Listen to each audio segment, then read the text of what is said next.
Here he is, the man about whom everybody is speaking, and the man who's responsible for the fastest-selling book in the history of Simon & Schuster. Here is shock jock Howard Stern. Thank you, Phil. Little Charming Cochran before that, with the lunatic fringe. And, of course, Mr. Phil Donahue doing the intro to today's programming events. Well, you ready for more fun? You are? Good. All right, we've got it for you. We've been working hard on getting you some fun. Good morning, everybody. I'm going to take a quick break. I'm going to take a quick break, all right? Just stay on time, and then we'll come back, and I'll tell you everything that's going on right after these words. You're listening to the Howard Stern Show. 97.1 The Eagle. 6:13 at the Eagle. This is Brad Baxter. It's 6:17 at 97.1 The Eagle. Howard Stern. Cool. You're rock and roll day. You sound better than ever.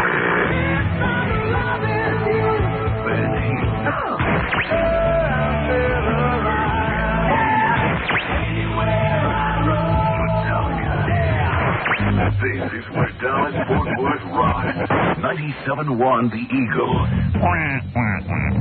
Jackie is an actor. Once again, Howard Stern.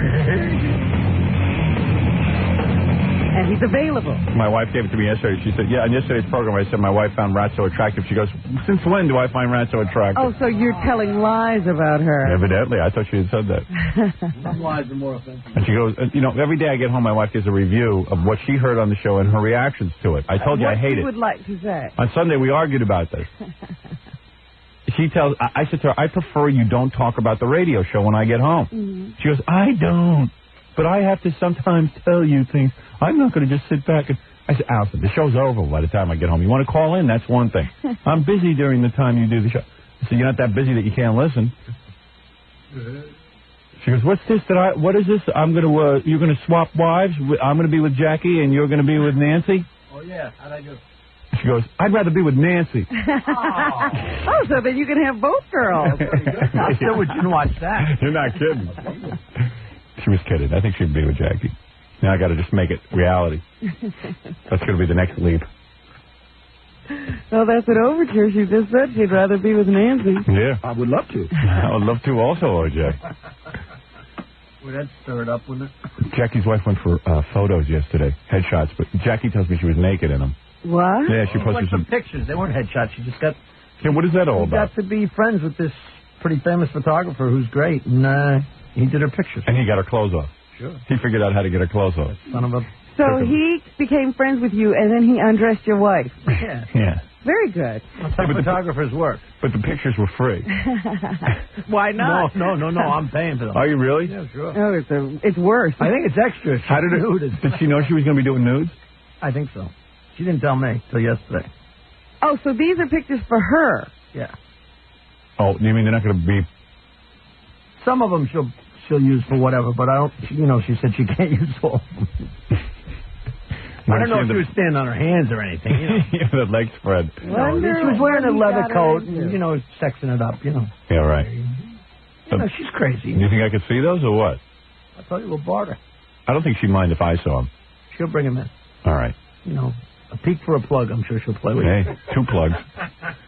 Hey, so I opened up the newspaper today. I don't know if you saw this yet. In that guy's life I saved, he's bad-mouthing me in the newspaper. Well, you knew this would happen. Yeah, he's come full circle. He was bad-mouthing Dominic for a while. Now he's bad-mouthing me. Of course, because you didn't become his best friend. Listen to What this. did he say? I mean, it's like Howard Stern's treatment of man whose life he saved. Well, you haven't treated him anyway. I know. I mean, what am I supposed to... Listen to this. There are those in New York who would see a man on a ledge and yell, jump. Instead, Howard Stern talked Emilio Bonia down from the GWB. Look how fast you go from hero to bastard. Heel. Yeah. Howard Stern talked Emilio Bonia down from the George Washington Bridge last December after he called him on a cellular phone. But Stern may not have heard the old saying, if you save a man's life, you are responsible for it. Yeah, I might not have heard that. The unemployed Bonia now claims Stern blew him off after he asked for more help. That's not true. We spent a long time on the phone asking him exactly what he wanted. And he said he didn't know. We got to call him. I said, you saved my life, and there's nothing for me. I'm miserable. Bonia told the News, Marion Davis. Listen to this quote. You saved my life, and there's nothing for me. I'm miserable. But what does he want? Well, wait a minute. See, I guess you should have let him kill himself because he was having a miserable time, and you weren't going to make it any better. Quote, he said something like, what do you want me to do, take you in and support you? Bonia claims Stern talked him into coming on the show by promising meals and gifts that never materialized. That's not true at all. I just went and poured my heart and guts out, and it was all for nothing, Bonia said. I just feel exploited. Hey, how about your life is saved? How about your kids have a father? And who asked him on the show? He called us. Bonia may just not recognize the shock jock's tough love formula, which is more tough than love. Stern spokesman Don Buchwald didn't return calls. Boy, the press hates me. I mean, and it's always you're wrong. Yeah. No matter what. Third one yet. This has got to take the cake. I would like that person who wrote the article to now take the Bonia on and fix him. Yeah. Well, why does We're such scum. Yeah, let George Rush take him on. Why don't they fix him? What? Emilio's on the phone. You would have guessed. He is Hey, Emilio, what are you going around bad-mouthing me now? No. What am I supposed to do? What? There's a thing in the paper today. Oh, I didn't read it. What's up with that? What's up with that? You're bad-mouthing me in the newspaper. What did I say? Well, let's see. Howard Stern. All right, you ready? Yeah. Okay. After I talked you down off the bridge, the unemployed Bonia now claims Stern blew him off after he asked for more help. Oh. I said, you saved my life, and there's nothing for me. I'm miserable, Bonia told the News. Marion Davis. Right. He said something like, what do you want me to do, take you in and support you? Bonia claims Stern talked him into coming on the show by promising meals and gifts that never materialized. I just went out and poured my heart and guts out, and it was all for nothing, Bonia said. I just feel exploited. You called me. What do you want from me? Oh. You were on the bridge. Right. You were ready to jump. Uh-huh. That's all we did. We talked to you until the police got there. And saved you. Right, I So know. what am I supposed to do for you? When did we promise you gifts and food? I didn't say... You want food, man? I'll feed you. Come on down. I'll get you a meal. What do you want? I mean, what do you want me to do? Emilio, you're going around bad-mouthing What me. are you talking No. I think Emilio wanted to be famous from this or something. He thought he'd be doing talk shows and, I guess, getting limos or something. I don't know. I can't figure it out. No, that's not it. First of all, the news... Yes, it is. You thought this was an entree. Yeah. No. You want your own talk show now, don't you? I sound awful, don't I? I got a throat infection. Yeah, what's wrong with you? I just got up in my throat. I've been messed up for a week and a half. That's because you're talking so much bad-mouthing me, your throat hurts. No, that's What's not up? it. What's up with this, man? Why don't you tell me about the positive stuff? I dig you. I'm your fan. Yeah, I mean, I hate you regardless. what's up with this, homie? Oh. Well, regardless of what, obviously there's some bad feelings. Yeah. No, there's not. But I called you a couple of times. You know? But I mean, like, dude, I mean, what are we, joined at the hip? You know, he doesn't answer my phone call. I mean, what am I supposed to tell you? Every time we talk to you, I'm into rapping to you, but, like, what can I do? I don't know, man. What do you want me to do? No, but, all right, check it out. The news called me. Right. Okay? It looks like they wanted dirt on you. I don't know what the deal is. Go ahead. I simply told them. Well, you certainly provided some dirt. I simply told them what went on, and, Right. they wanted to hear tape. And I Wait a played. minute. But you said you felt exploited and stuff. No, well, I told you that myself when I called last time as far as with Dominic, Yeah, with Dominic, so why is my name there? Why don't you say with Dominic? Well, that's what I did. I told him I don't know. Dominic. Oh, so you're claiming... Say Dominic in this article. So you're claiming you were misquoted? Possibly. I haven't read the article. I don't know what's going on. Here, I'll read it to you. Go ahead. There are those in New York who would see a man on a ledge and yell, jump. Instead, Howard Stern talked Emilio Bonia down from the GWB last December after he called him on a cellular phone. Right. But Stern may not have heard the old saying, if you save a man's life, you are responsible for it. The unemployed Bonia now claims... You still unemployed? Yeah. What's your story? I mean, you're so healthy, man. Go out and get a job. Dude, you speak good English. You got, you got some things happening. You got a good presentation. So you never resolved that thing with the post office? Not really, not yet. You're a handsome man. Why can't you get work? Well, I don't know. Remember that guy called up on the show and offered? Yeah. That was bogus. Why? You never went and checked it out? Of course I did. I went all the way to exit 51 on the Long Island Expressway to meet this guy. And what happened? His car got stuck. You know, I found him on the road. I picked him up. Right. And nothing ever happened after that. You didn't take the job? It was never offered. He never really called me. I've been calling him. He was always out of town or he wasn't there. We spoke a few times. I met him. What was the name of that guy? What was the name of that company?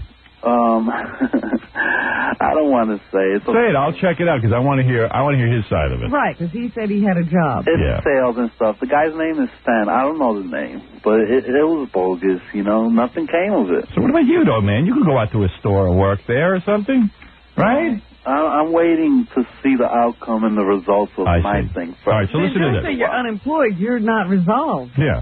You're in the middle of a job negotiation. Yeah. You lost your job at the post office because why? Because they consider you crazy for trying to kill yourself? No, it's not lost. It's not lost. It takes a while for the smoke to clear, you know? Okay. The unemployed Bonia now claims Stern blew him off after he asked for more help. What? When was this? Hey, when did I blow you off? I answered your phone call with Dominic. I listened to you guys. I told you what I thought. Right.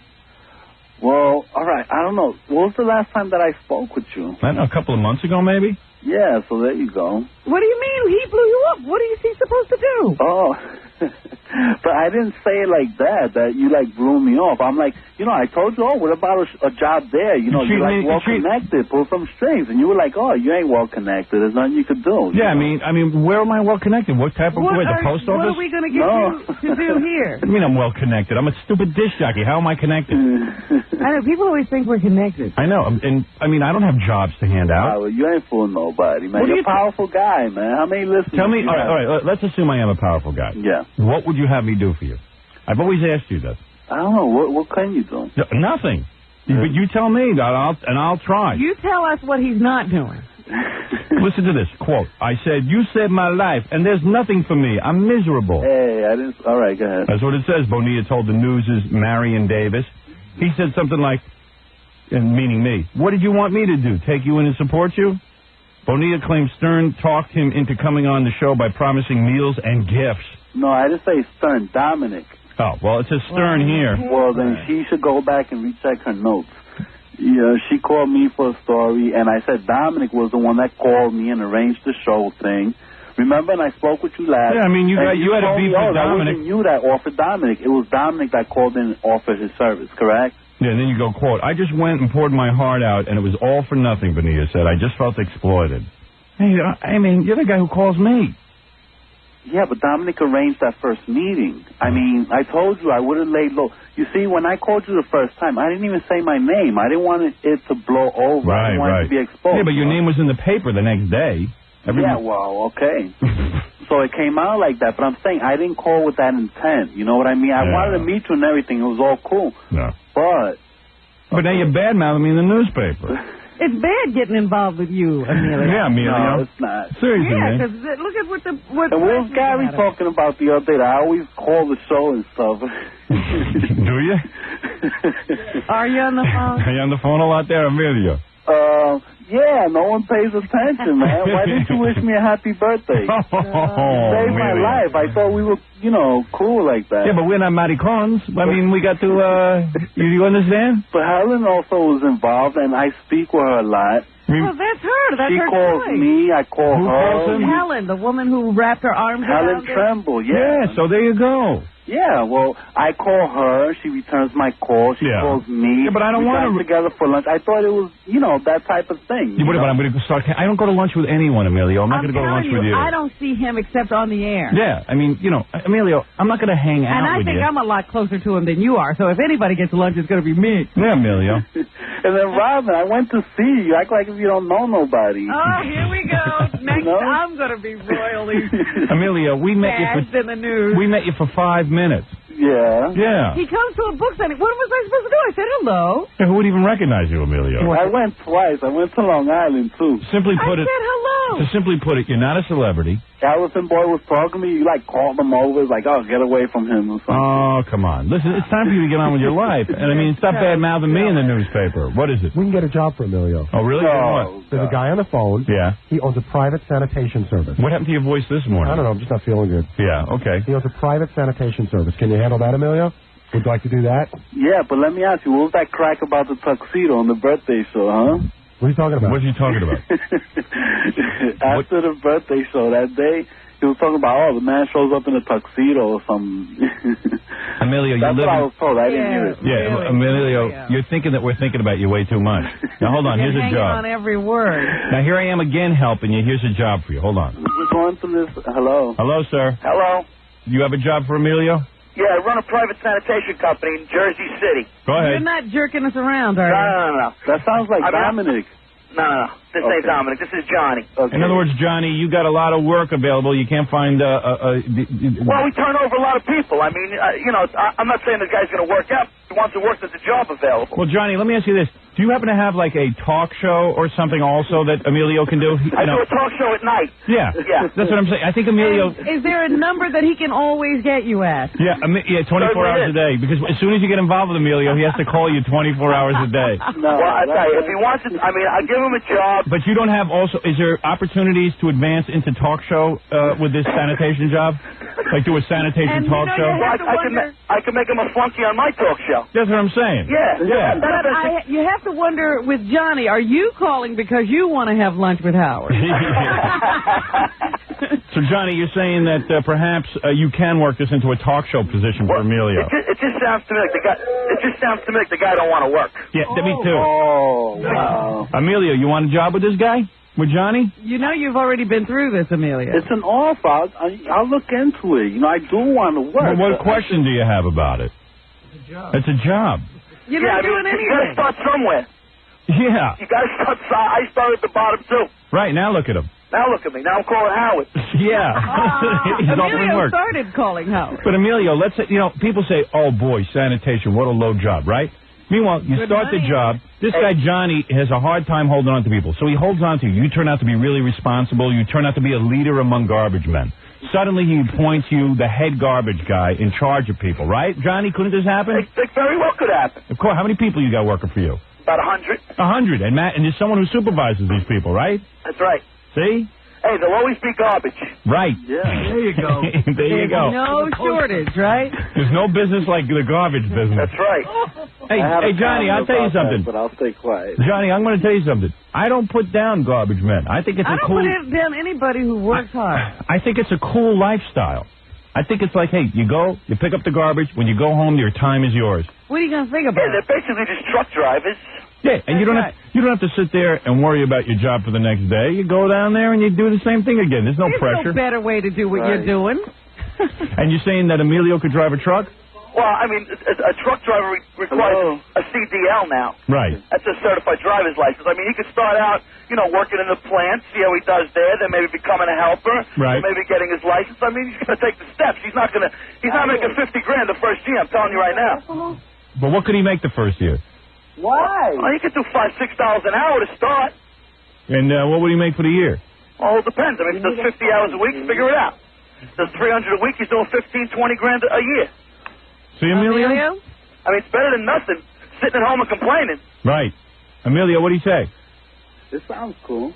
Yeah, you see, I just don't make, you're gonna come, you're gonna work. You see, I think Emilio wants a glamour job. He wants. He threatened to jump off a bridge. Now he wants to be like maybe a talk show. Hello, Emilio? Yeah, I got on the cordless. Why are you on the cordless? Because the other one keeps me there. Is it the cordless that you called me on? Take a leak. Is it the cordless you called me on the bridge? Is that a famous? This is my house cordless. What I called you on the bridge was a cell phone. Wow, you got a lot of things. I gotta take a leak, and the other one keeps me next to the phone. This one I can move around. All right, go ahead, take a leak, my man. Hey, if this phone call goes any longer, I'm gonna be driving off the bridge soon. Yeah. Hey, the Hard Rock called me. They want that phone, Emilio. They want to hang it on their wall. Hey, Johnny. Yes. I'm going to put you back on hold. I'm going to wrap to my boy Emilio. Okay. And then, we'll link up. All right. I mean, he can call me, come down for an interview, fill out an application. And if he works out, that's great. Thanks, Johnny. All right? All right, man. Thanks. All right, his number, Gary's going to... Yeah, Gary's going to have Take it easy. Hold on. Let me tell you something, Emilio. Hello? Yeah, Again, I've done you another favor, and I know you think like, oh, boy, Howard got me some garbage job. But meanwhile, hey, listen, it's a start. While you're waiting for your post office thing to come through, you got or the TV thing. You got a place to go. Yeah. You got a job, so you feel like a man. Right. Hey, if you excel, the guy says he got guys there making $50,000 a year. Right. With garbage. Yeah. Where else but in America you get $50,000 a year for sitting and handling garbage? That's true. I'm not complaining. That's what I'm trying to tell you. So now, again, I've done you another favor. No, I know, but So now you can go to the Daily News and badmouth me some more. No, I told them that. Did they print about the last job thing? No. Oh, okay, you see? No, they just printed a bunch of things that I promised you food and prizes. Yeah. I didn't say you. They asked to hear a tape. So why don't you call and get a retraction from them? They asked to hear a tape of what, Emilio? They wanted to hear a tape of that actual conversation. Okay, and that was the first day that I went on there, which was what? What conversation? Of the bridge? 16th. Of the bridge, you mean? No, when I went and I spoke with you the first time. Oh, I see. Dominic is like, some sponsors of mine promised him, like, a lunch, and they're going to donate this, that. Right. That's what she should have put, because that's what was quoted. Well, so Dominic, that's what she heard. So that was between you and Dominic, but somehow I'm in the paper saying that I'm a bad guy. Well, hey, you got more listeners, so who are they going to believe? Yeah, but... You're not a bad guy, Howard. Emilio, man, I mean, dude. Yo. It sounds like, one of you don't have the story straight. It's either you or the person from the Daily News. That's who it is, because they heard it say, I never said it was you. Oh, I see. How come I can't get one good article from somebody whose life I saved and say, hey, Howard's a good guy? Why would you say anything bad about Howard? You're a hero. No, I'm no hero. Not according to this. It's saying that I'm a bum. No. Now, why don't you call him up and tell him I'm trying to get your job offer from a garbage company. They'll never print it. Never print it.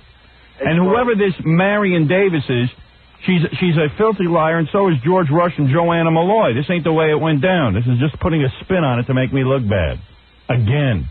You didn't do enough by saving his life. Now I don't know what you're supposed to do. Yeah, I mean, who does George Rush help and Joanna Malloy? Let me see a list of the people there. Going, yeah. You say something. I don't know who that is. Who is that? It's just everybody bashes me, and it's like, dude, I saved your life. Didn't you say that the media sucks? I mean, you're the king of media, so you should know how it goes down. No, come on, man. Emilio, you're helping. Yeah. We helped you, and you're helping to bash us. No, didn't they say that I dig you a lot, and I'm your biggest fan, and I still listen to you? No, there's none of that in there. Not. I read you the whole article. Well, I don't know why, because I told you put that down, because that's a fact. All right, Emilio, let's get this straight. Here it is again. I'm on the phone trying to help you. Yeah.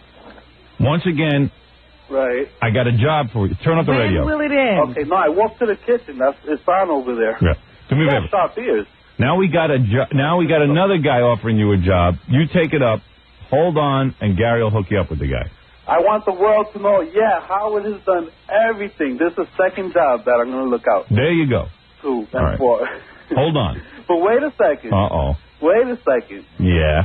But Emilio put the spin on everything. Of course. He came to my book sightings. I said, hello, Emilio, how are you? I don't know what more I can do than that. Then he tells the prison newspaper you're a skunk.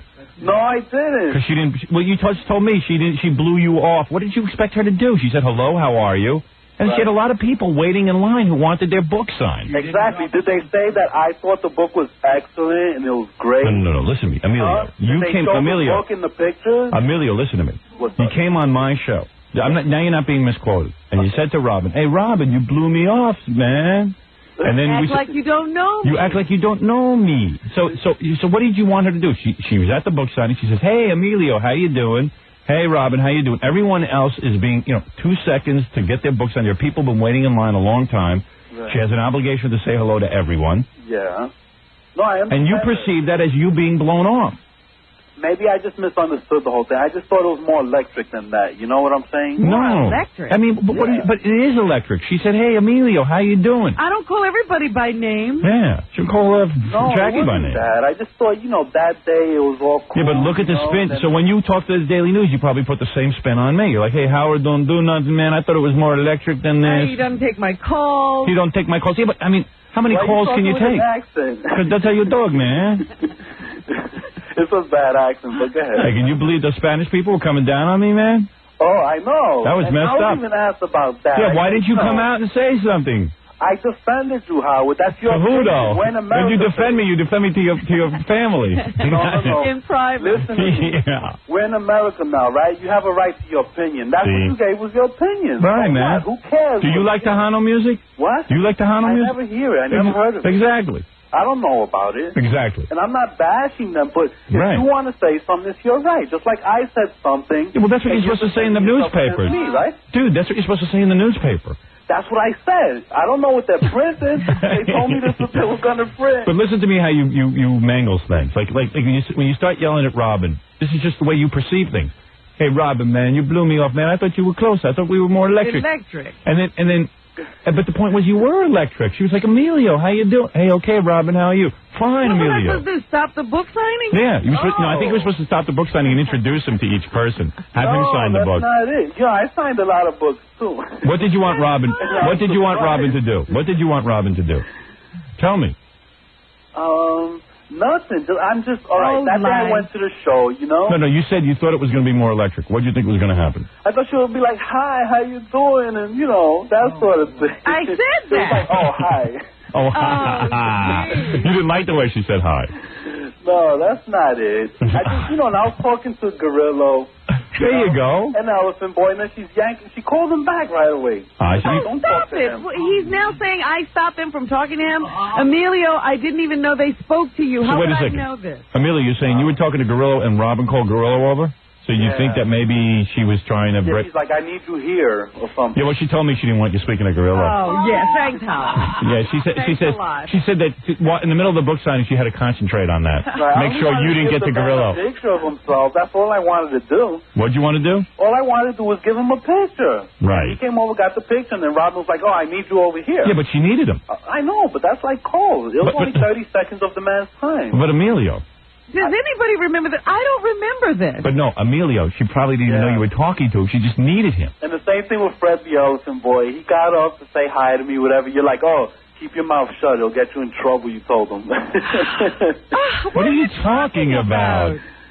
Oh, Emilio. You don't remember, Robin? No. Well, you must have been under a lot of pressure. Emilio, can you spell deluded? D-E-L-U-D-E-D. Deluded? No, deluded. Deluded? Yeah, you're a little delusional. All right, Emilio, now you got another job offer. I don't know, and you can go badmouth me to the press all you want. Why didn't you wish me happy birthday, Howard? Did he know your birthday? When was your birthday? I called in. Oh, for God's sake. Okay. All right. Emilio. Here's the guy's life who you saved. Wait a minute. Do you hear us announce? Birthday to you. Did you hear us announce anybody's birthday? Yeah, but so what? You saved my life. I thought it was electric. All right, man. Happy birthday, Emilio. Oh. All right, man. Now go. Happy belated birthday. You're 2 months late. I'll put you on hold. You talk to Gary about the job. Yeah. All right. All right, Howard. Bye-bye. So listen, I'm your biggest fan. Don't be sweating that. You're not my biggest fan. Yes, I am. I listen to you and everything. Well, let me read about how good a guy I am, and I try and get you jobs.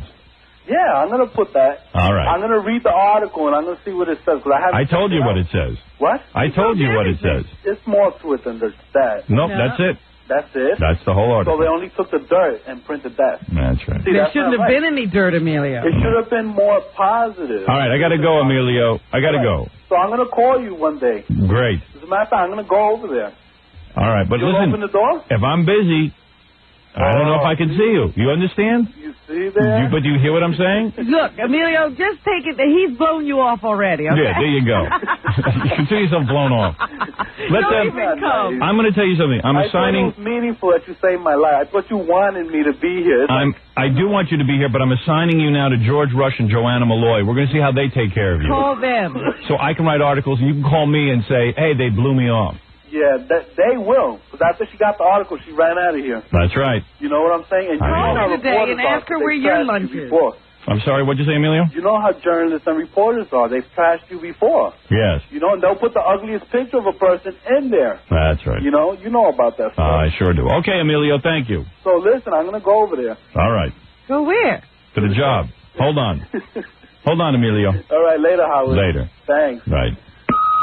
That's Emilio. Good boy. Whose life I saved. I don't know why. But I did. Did you hear that? I blew him off by saying, hello, Emilio, how are you? Yeah. That's very cold of me. I just like the newspaper, how they just like have to write stories. But we ought to call these people and find out what you should have done. Yeah. Let me hear what I should have done. How they would have handled it. Yeah. I'm going to call George Rush on the air today. Gary, you get George Rush or Joanna Malloy or Marion Davis on the phone. Took 3 people to write that story. We'll be back right after these words. You're listening to The Howard Stern Show. Stay right there. 97.1, The Eagle. 647 at The Eagle. This is Brad Baxter, Eagle. It's 650 at 97.1 The Eagle. Call Howard on the Eagle's toll-free line, 1-800-54-STERN. It's The Howard Stern Show. Here's Howard. I want to just go to the bathroom. I couldn't go during that break. I was busy critiquing Baba Booey. I had Baba Booey put together a profile of our guest this morning who's coming in. And we have a guest? Yeah, but that's irrelevant who the guest is. What's relevant is he put together a profile of the person all out of order. Like, if you were telling the story of somebody's life, you would start at the beginning. It'd be chronological. Yeah, I was trying to teach him that. So while I was teaching, I was holding in my urine. So now I'm sitting here with my legs crossed. You want to take another break? No, it's okay. I can get through it. I'm a trooper. Hey, there's no business like show business. Maybe we should have a bathroom Olympics. See how long it takes you to go. Want to do that? Yeah. Okay. That way, at least you get to go, and we can listen. And what are you going to do while I go? We're going to time you. He's going to put on a clock. Yeah. And you're going to run and do this as fast as you can. I've been peeing like a racehorse. Really? Yeah, I've been trying to drink more water. I'm trying to diet. I just once in my life want to get rid of the flab around my middle. Why'd you wait so long? I've been trying for 7 years. I can't get rid of it. It never goes away. I mean, genetically, it's just there. Let me see what you're talking about. Why don't you just show me? Sure. Oh, yeah, I've showed you many times. No, I don't really, because you look thin. I'm thin, but I'm not tight. I'm flabby, I think. I'll show you what I'm talking about, Robinsky. Is this what you were covering up in private parts when you... No, in private parts I was actually not covering up anything because I'd gotten pretty thin, but I wasn't tight. I still wasn't tight. See, like, you see this? See what I mean? Like, you see the skin hanging over my... You know what I'm saying, Jackie and Fred? There's a little bit of a tire there, but not much. Just a little overlap. Yeah, but then, like... It drives you crazy. You can't get rid of it. Yeah, I mean, I want to... You're not holding in your stomach at all? No, but, like... You see this? So it shakes. See how it shakes? You see what I mean? Yeah, you see this? You see this? Like, why should I have, like big tire handles? Turn around. Let me lift up your shirt in the back. Let me see. Yeah. What that looks... You look like a woman. How could you eat how you still have that? I'm built like a woman. I don't know. I don't eat anything. I don't know what's wrong. I bike now. You do not deserve to have that if you eat rice cakes. That should go just for eating rice cakes alone. Here's what I eat. Every morning I wake up, I have a bowl of oatmeal, no fat, a banana, no fat, and 2 egg whites. Ugh. The egg whites are thrown in with the oatmeal, so I want to cook them with any oil. I like your oatmeal's a pudding. Yeah. It's disgusting, okay? But I want to be thin. Oh. Then around 7:30, 8 o'clock here, I'll have a yogurt with 2 rice cakes. Okay? There's no fruit in the yogurt. I chop up some berries or something. All right. Okay. Mm-hmm. I mean, that's no party. It's a party already. Yeah. Now, I have 1% fat in that because I've decided I need some fat in my diet. Because otherwise my eyeball blows. Yeah, I go nutty. Then for lunch, everyone sees what I have for lunch every day. I shovel in rice, steamed spinach, steamed peas, and steamed chicken. Steamed. No taste whatsoever. I put a little Durkee's hot sauce on there, but there's no fat in that. Well, there's fat in the chicken, but I don't know how much. Man. Not much. If there is, man, I don't know how it survives. I mean, the chicken I eat is like a piece of rubber. I mean, I tell you. You can bounce. You can play ball with it. You can play ball. I swear you could. You didn't just start this. This is how you've been eating forever. This has been years. This is what I'm saying. Now, admittedly, I have a job where I sit on my ass, and I do get home and I'm really beat, and I don't necessarily... So you're not doing sit-ups? No, I'm doing sit-ups. I'm doing it. I'm not... But I'm not... I would say I could use more exertion, but whenever I exert myself too much, I blow out my eyeball. It gets real... Well, we're talking about your middle now. Yeah.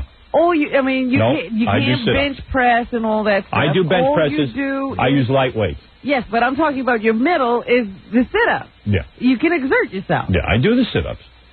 Are you still doing them with a weight? Want to see? Not only do I do sit-ups, I also do other things. Yeah. Where you cross your leg and you have one leg up in the air. Hmm? Oh, with the side, the obliques? Yeah, I do all those. I do all the various stomach exercises. And do you do the lower? Yeah, I don't know. Maybe I do, maybe I mean, what I'm telling you is, whatever I'm doing... Now, listen to this. Then, at around 2 o'clock in the afternoon, I might have like a piece of chicken or maybe a little tiny can of tuna with another 2 rice cakes to get me to dinner. For dinner last night, I had a salad with... Then I threw cabbage in. Right. He's right. With some turkey. Turkey that, like, the delicatessen turkey that's like just no fat. So thin you can see so through it. So thin you can see through it. It's like eating paper. Yeah. And for desserts, a couple of pieces of pineapple. Because I was wild last night. Now, I eat like that every friggin' boring day of my life. Yes. If I ate like that for a month and I didn't get results, that'd be the end of that. I know. Because Jackie will eat, you know your problem? I'll tell you right now, because you'll get on a bike and ride, or you'll do sit-ups, but your lifestyle itself isn't active enough.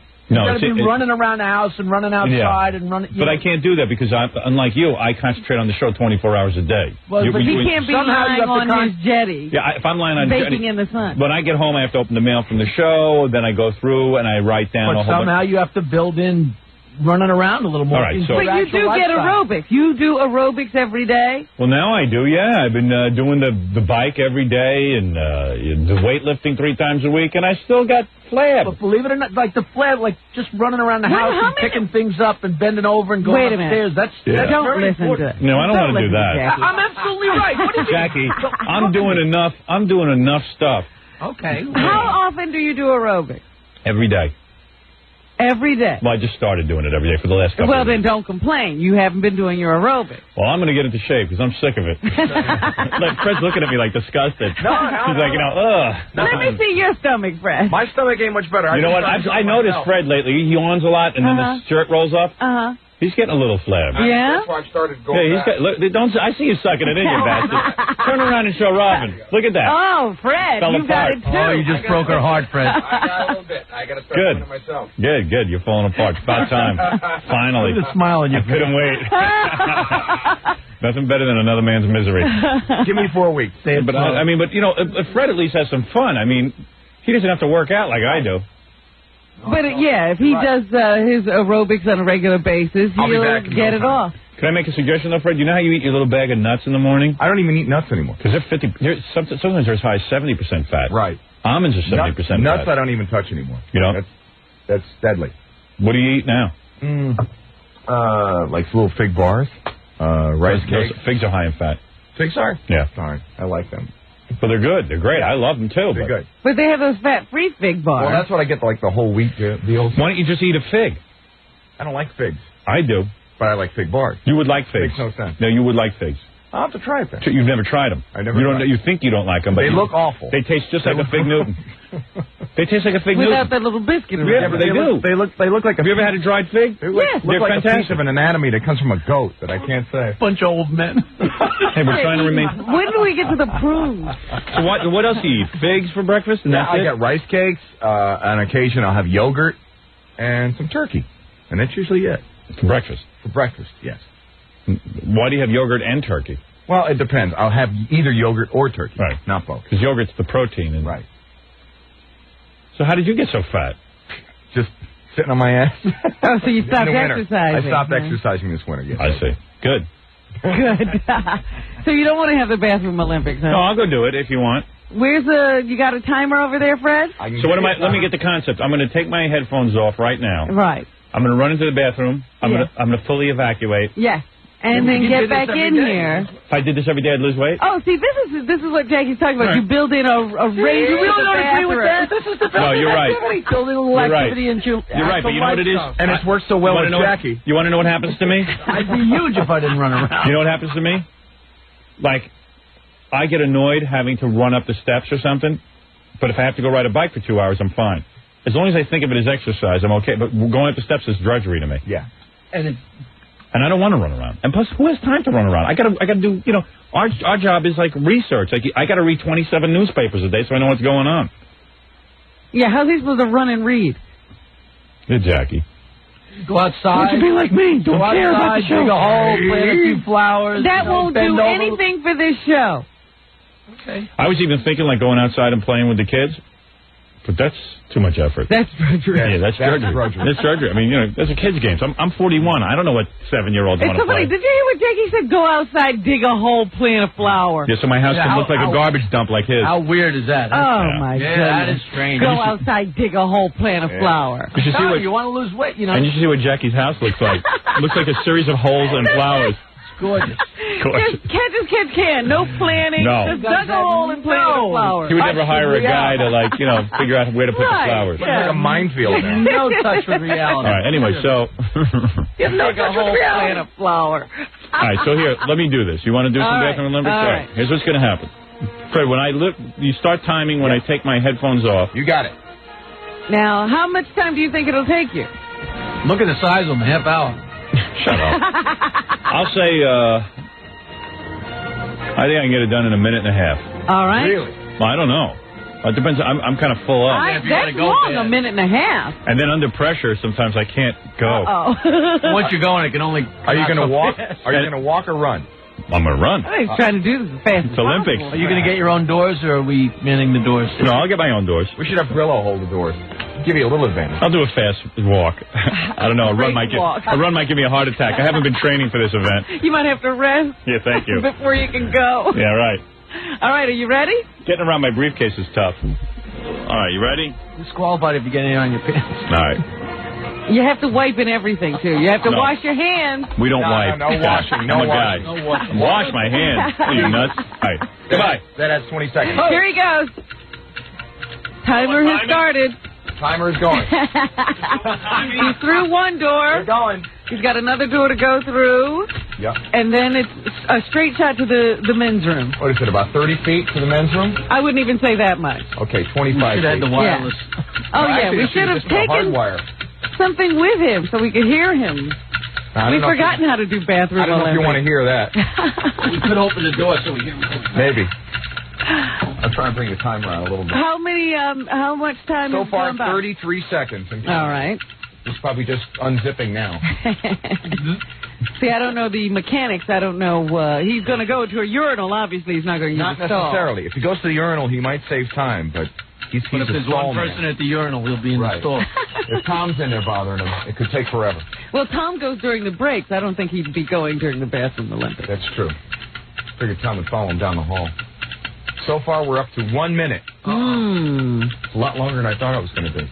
I thought it would be seconds. I am shocked. No sign of book. Well, if he's topped off to the top, it might be a while. Depends on. He always said he's drinking a lot of water. He's probably still standing there trying to get going. Oh, I hope, yeah, the anxiety. He probably won't even be able to go. We should have had somebody verify. Wait. Yo. What? Button flies. There you go. Button flies add time. There I am. You should have had a microphone on me. I know. That's what we were talking about. I started, I was standing there for a good 10 seconds. Nothing would come out when you guys said 33 seconds. Yeah. And that's when Right. And now my underpants are all wet. I told you to wipe. There's no wiping involved. What do you mean? Don't you have to do something? No, the shaking that is involved. But it takes forever when I'm nervous. Got any towels? Plus, I just don't go and then I'm finished. Like it never seems to stop. We're perfect. By the time you put right your on headphones time. off to the time you put them on. I know what my ablutions take. All right, I got to take a break. We'll be back right after this. We'll return to the Howard Stern Show after these messages. 97.1 The Eagle. 7:03 at the Eagle. This is Brad Baxter. It's 7:09 at 97.1 The Eagle. Howard Stern all morning. Pure rock all day. Yeah. 97.1 The Eagle. It's the Howard Stern Show. Here's Howard. Jackie Jokeman Marlowe to order Jackie's Wild Comedy CD or cassette tape. It's only $10 plus $3 shipping and handling. Jokeland special, buy two, get one free. Call 1-800-323-KING. Thursday night, May 25th at Rascals by the Shore in Ocean Township, New Jersey. For dirty jokes and Robin excerpts, call 516-922-WINE. Remember, it's 516-922-WINE, not a pay service. It's great that Jackie gives that 516-922-WINE for free. As long as we're doing plugs, Robin will be doing a couple more book signings for our fans in Rochester. When will that be? Saturday? Rochester, Saturday, May 20th at the Village Green at 1 o'clock. And then Barnes & Noble in Paramus on Monday, May 22nd at 6:30 on Route 17N. Hey, so listen to this. This is pretty cool. Hey, enough music. That music makes me want to puke. Anyway. How do I look? Do I look handsome? Who's coming in here? Well, this is a really cool story. I read this in Philadelphia Magazine. I said, we got to get her in here. He's worried about his look. It must be a woman. Oh, it's a Playboy Playmate. Of course. More than a woman. Yeah. A Playmate. This is the wildest story I ever heard. This is the Russian woman who is not suing, but screaming about Hef and not making her Playboy Playmate of the Year. She's got a whole thing, but I mean, she's got the most fascinating life you've ever heard out of anybody. And really? She's married to a guy, but he's a lot older. It's a whole story. It's like how old is she? She's not only good to look at, but like she's got a story. But how old is she? I caught you already.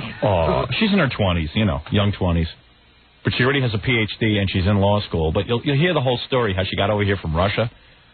And this dude... hold on. All right, Gary, bring her in. Is she a mail-order bride or something? Pretty close. This is Victoria Zadruk. Real hot-looking babe. A real Russian babe, huh? I haven't seen the Playboy, but in Philadelphia Magazine this month, they got pictures of her. Hey, wait, let me check you out. Oh, man, baby. Why don't you dump that old man and come off with me, baby? She's good. She's good. You're married. I'm not married anymore. I'm married like you're married. Uh-oh. You know what I mean? So, wow, you're hot. Thank you. Super. Wow. Let me just soak you in before I get to your story, okay? What's that, a leather bustier? That's not really leather, actually. It's like a satin. Oh, yeah, I have the same one. Do you? Yeah, I look quite good in it. Did you get the matching panties? That's what he wears. Yeah. And, what's that? Let me just like a pea coat kind of thing? Mm-hmm. With a satin dress? Oh, this is like just a skirt. How tall are you? About 5'9". Yeah. You got great lips. Thank you. I dig that. Little pillows. Little pillows of love. You might want to comment on how handsome I am. Oh, yes. Save that for later. Well, I'm better looking than your husband, true? Well, looks are not that important to me. Really? Oh, super. Well, then we can have a relationship. Yeah, personality. Yeah. Intelligence. Your husband has a great personality? Oh, yeah, wonderful. All right. I have a good personality. I don't have much intelligence, but I do have a good personality. So I fit one of those requirements. Anyway, of course, Victoria Zadruk, you've probably heard about her in the newspapers because she felt that she should have been Playboy Playmate of the Year. True? That's true. And now, wait a minute. This is just a selection that Hef makes. There's no voting or anything like that, is there? Well, there is a 900 vote, and Playboy claims that has a lot to do with the selection, but in reality it really doesn't. Yeah. So I think it's unfair. I can't believe a Russian woman is so good looking. The stereotype of the Russian woman with the boiled potatoes, and the big fat body. See, I think Ukrainian women are really good looking. Like, I wasn't even the prettiest girl in class. There are so many prettier girls. Really? Yeah. Because I might send away in the mail for a bride. A girlfriend. That was a big deal for a while there. All right, so let me tell you Victoria's story. She can fill in the gaps. This is kind of cool. I didn't realize any of this about you, but Philadelphia Magazine pretty well laid it out. Yes. All right, so you grow up in the Ukraine, which is like growing up in the pits, right? I mean, that sucks. Ukraine sucks, right?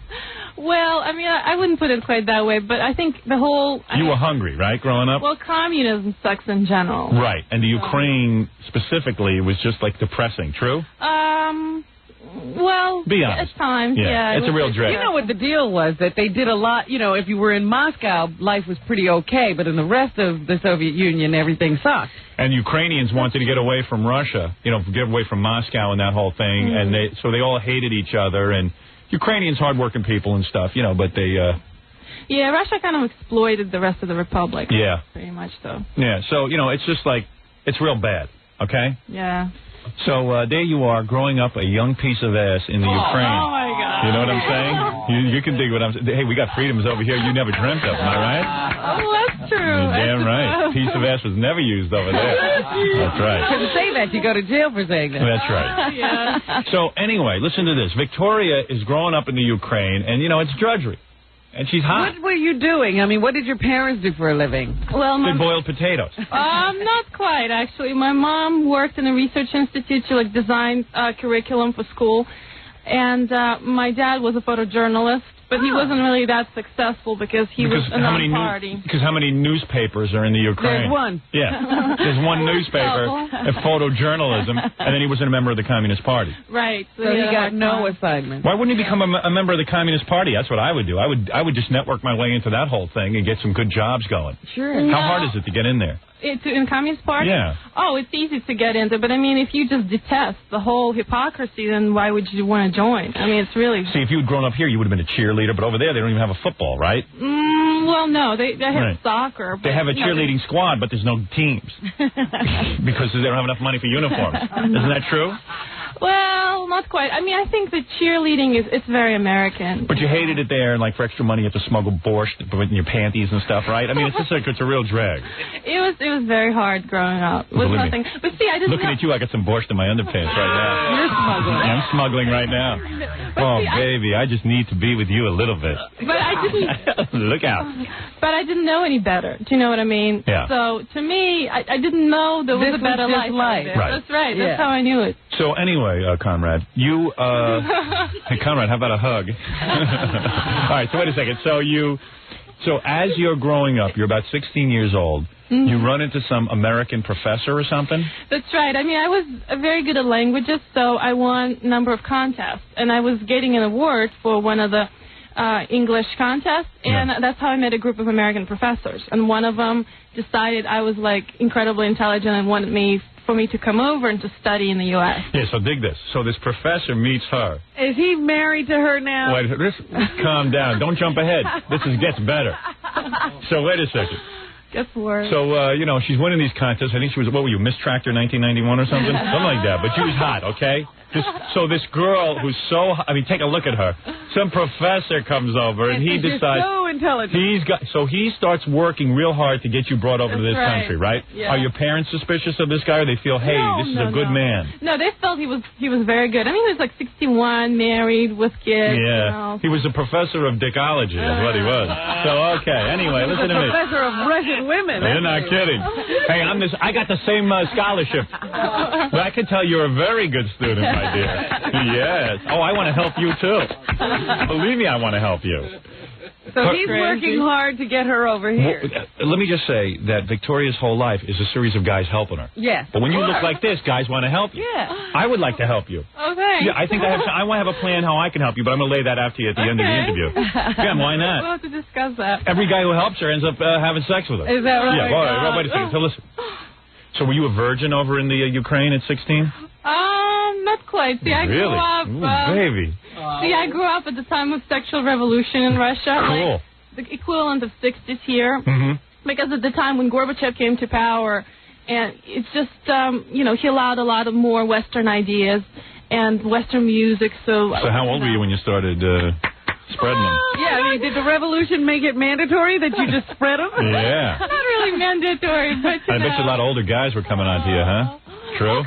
All kind of guys? So would you lose your virginity like an old guy? I don't even remember. Yeah, you don't remember. You remember. Oh, is it the whole team? What happened over there? What was it, a young guy or an old guy? He was about 25, not really old. Really? But and how you were 16. old were you? You were 15. I was about 15. Oh. No kidding. So, yeah. How did he get a hold of you? We just met somewhere. It wasn't anything exciting. Hubba, you're loose. I like that. Isn't it too cold for sex over there in the Ukraine? No. Oh, it's man. never too cold for sex. Man, she's wonderful. You're a wonderful woman. You like sex? Sure. You sure do. And what was this guy like? Was he a traveling borscht salesman or something? Oh, he was. What is it with the borscht? Ukraine, very big on borscht. I'm just trying to relate to her in her own country, show her that I know something of her people. Borscht salesman. Yeah, right, Fred. Isn't borscht big over there? Big. It is big. No, he was a computer analyst. Oh, he was. Anything. Yeah, was he as hot looking as me? Was he as studly? He had a good personality. He was a real good looking guy, right?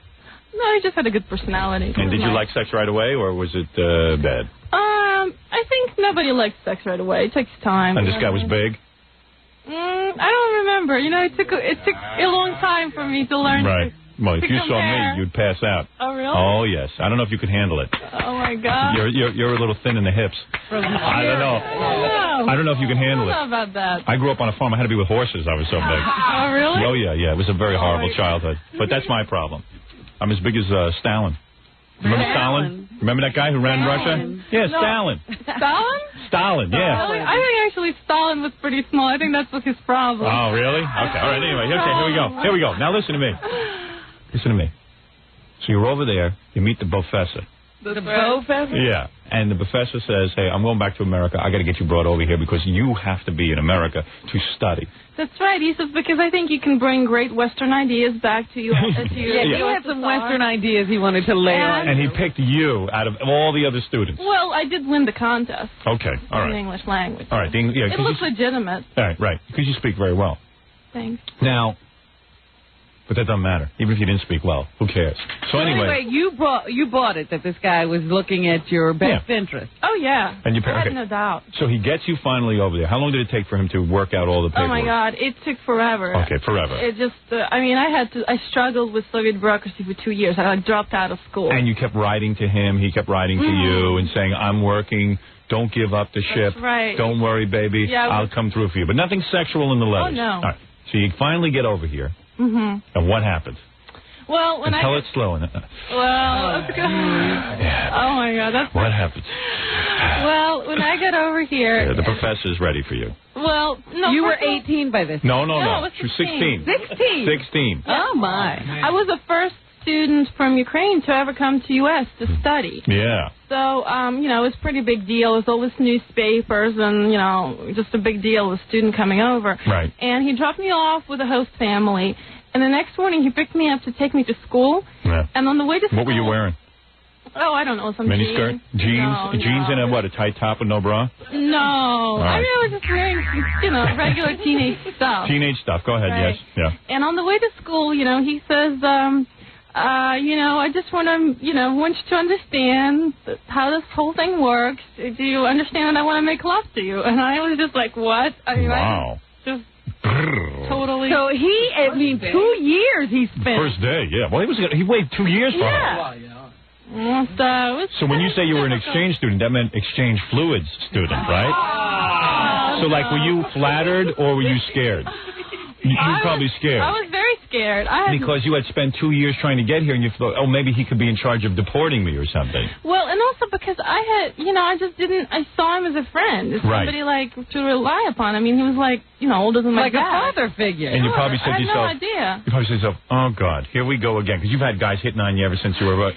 Yeah, it's like even when I was trying to get my visa in the Soviet Union, every time I would need another paper, I'd be like, how about this? How about this? Yeah, do me a favor. Yeah, it could go a lot quicker if. Yeah, right. Sexual favors. So you finally get through this saga, you get in the car. So did he start kissing you at red lights and stuff?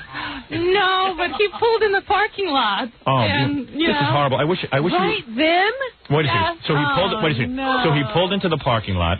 And he started kissing you and stuff? Yes. And did you say stop, stop, stop? Well, I was just shocked. Yes, I just couldn't understand. I started crying. Really? And he still kept going? He's like, he stopped for a while and then... That's a real turnoff. Yeah. So it's just, And then what happened? He removed your pants and shirt and took you in the car? Well, I think I have a post-traumatic stress syndrome. I don't think I quite remember exactly what happened. Oh, my God. This is terrible. Terrible. This is terrible. Talk slower. Terrible. All right, anyway. So, stop that, Howard. but you wouldn't call it a rape or something, you would you? Yes, I would. Oh, you would? Yes. Oh. What do you mean you wouldn't? Don't bring everyone down. You know what I'm saying? Just say it was. It was rape. No, say it was. Rape. It was. Yeah. So like you panicked, right? Oh, I totally panicked because here I am, you imagine this person to be my friend support mentor. System. And he's like the only person you know here. That's right. I was 16. I was in this unknown country. And, of course, I had the most horrible expectations about the U.S. Meanwhile, that never happened to you in the Ukraine. It happened to you here. Right. So, like, it's all of a sudden, hey. Decadent Western. Right. I was just, like, totally scared out of my wits. And his kids were in the back seat of the car, right, while this all went on? No. Oh, I see. All right. His wife was there. No. I mean, you know, men have got to learn that niet means niet. Right? That's right. Right. Stop it. Niet means niet. Niet means niet. When you said I niet, can't believe you couldn't tell it was rape. I wasn't sure. I was just trying to find out. Maybe there was some love there. Niet. No. So you said niet, and maybe the guy didn't know what niet meant. Maybe, who knows? But it was horrible. So then did you become his sex slave? Well, it was like, he'd say, of course I didn't have any money. My parents couldn't send me any because, at that time rubles weren't convertible to dollars. Right. And my parents would be jailed for even owning dollars. So did you write your parents and tell them what was going on? No, I didn't want to upset them. I mean, they were worried enough to let their child go like that. So how often did you have to make it with this guy?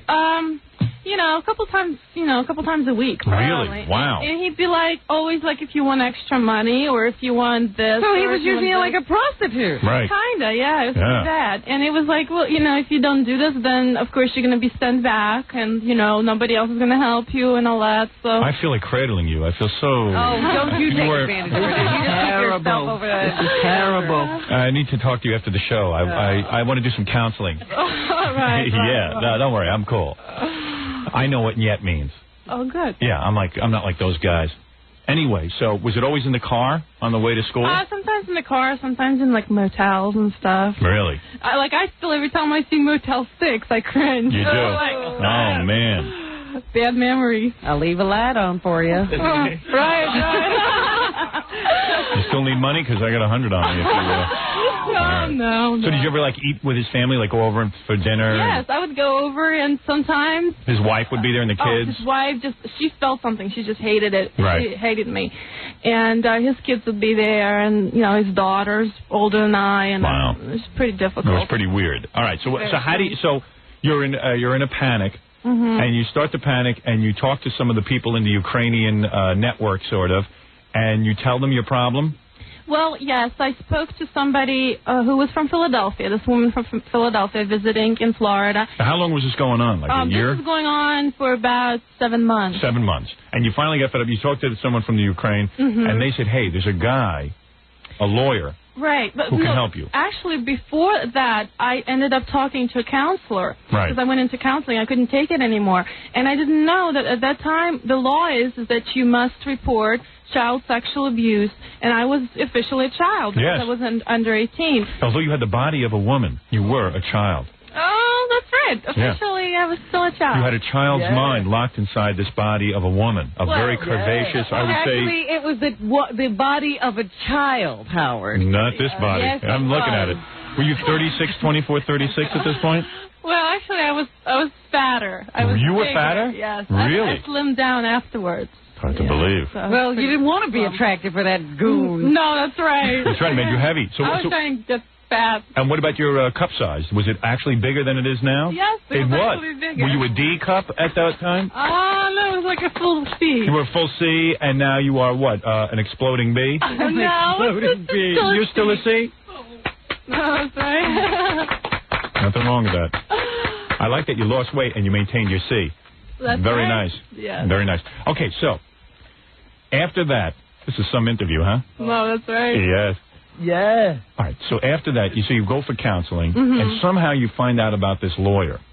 Well, yeah, I went for counseling, and what happened is the counselor reported it, and I was taken out of my host Was family. it a male counselor or a female counselor? A male counselor. Oh, boy. Thank God he was okay, though. Oh, yeah. I mean, he was...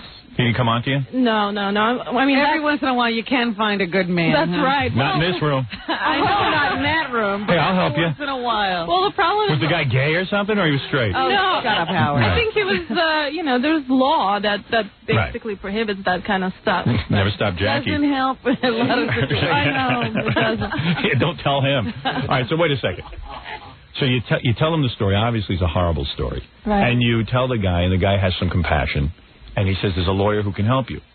No, actually what he did is he reported it to the officials. Good. And I was taken out of my host family and put in the foster home. Right. And they initiated legal proceedings against my sponsor, you know, the 61-year-old professor.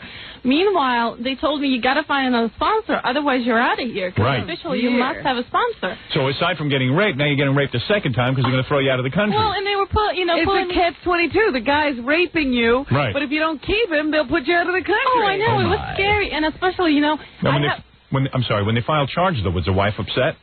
Yeah, she was really upset. But the prosecutors would be so nasty to me. They'd be like trying to tell me it was my fault. And like now, when I study all this law, I know, you know, if I have a similar case, I would know how to handle it. But these people didn't, and they would just accuse me of the most horrible things. And you're frightened the whole time that you're going to be sent back to the Ukraine. You wanted to be in America. You liked America. Well, they were supposed to be taking care of you. He was the culprit. He was the perpetrator. Okay, so now let's move ahead. You get in touch with this.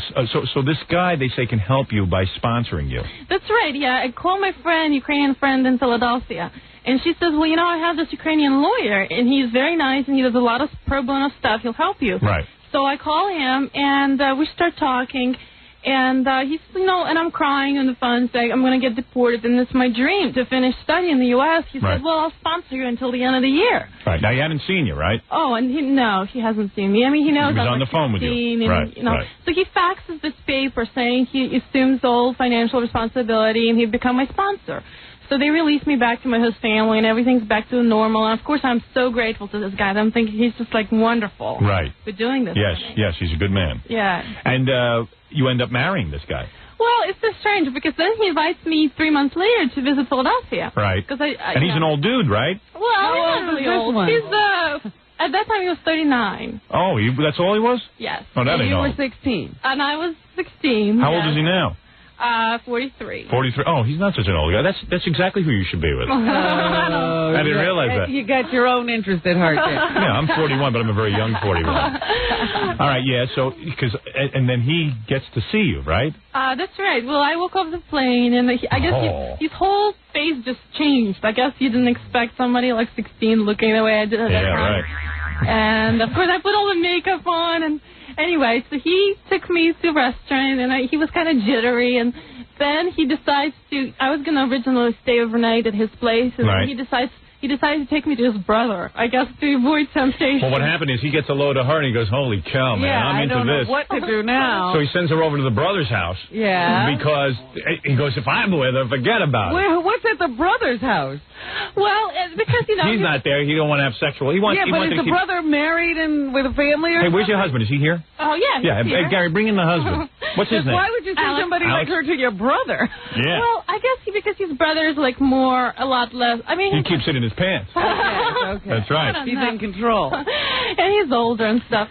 Anyway, so he brings me in in the middle here's of the husband. night. This is Alex. All right, hey, Alex, you lucky son of a gun. Look at you. Oh, man. Oh, my goodness. Yeah. He's only 2 years older than you, Howard? Yeah. Oh, my God. You got her, man, huh?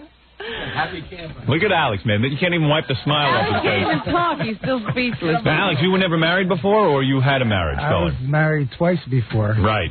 And this would be my third and final wife. You're damn right. I wouldn't give this up. Because to lose her would kill you, wouldn't it? Yeah, wouldn't it? I really would. You've even said, I would kill for her. You love her so much, right? That's absolutely true. Right. Yeah. Now, Alex was having his own problems at the time, because you were a lawyer, but you had been disbarred? No, at that particular time, I was still practicing. Right. It was, but what was the problem? We got married in October 26, 1990 in Las Vegas. So how old were you then? I was 17. Wow, you got married. So you got married real young. Yeah. Is she allowed to have sex with any other guys and stuff? Like, are you allowed to have sex? Subsilentio. Are you allowed to have sex with other guys? Well, I said subsilentio. I don't know what that means. That's how I said it.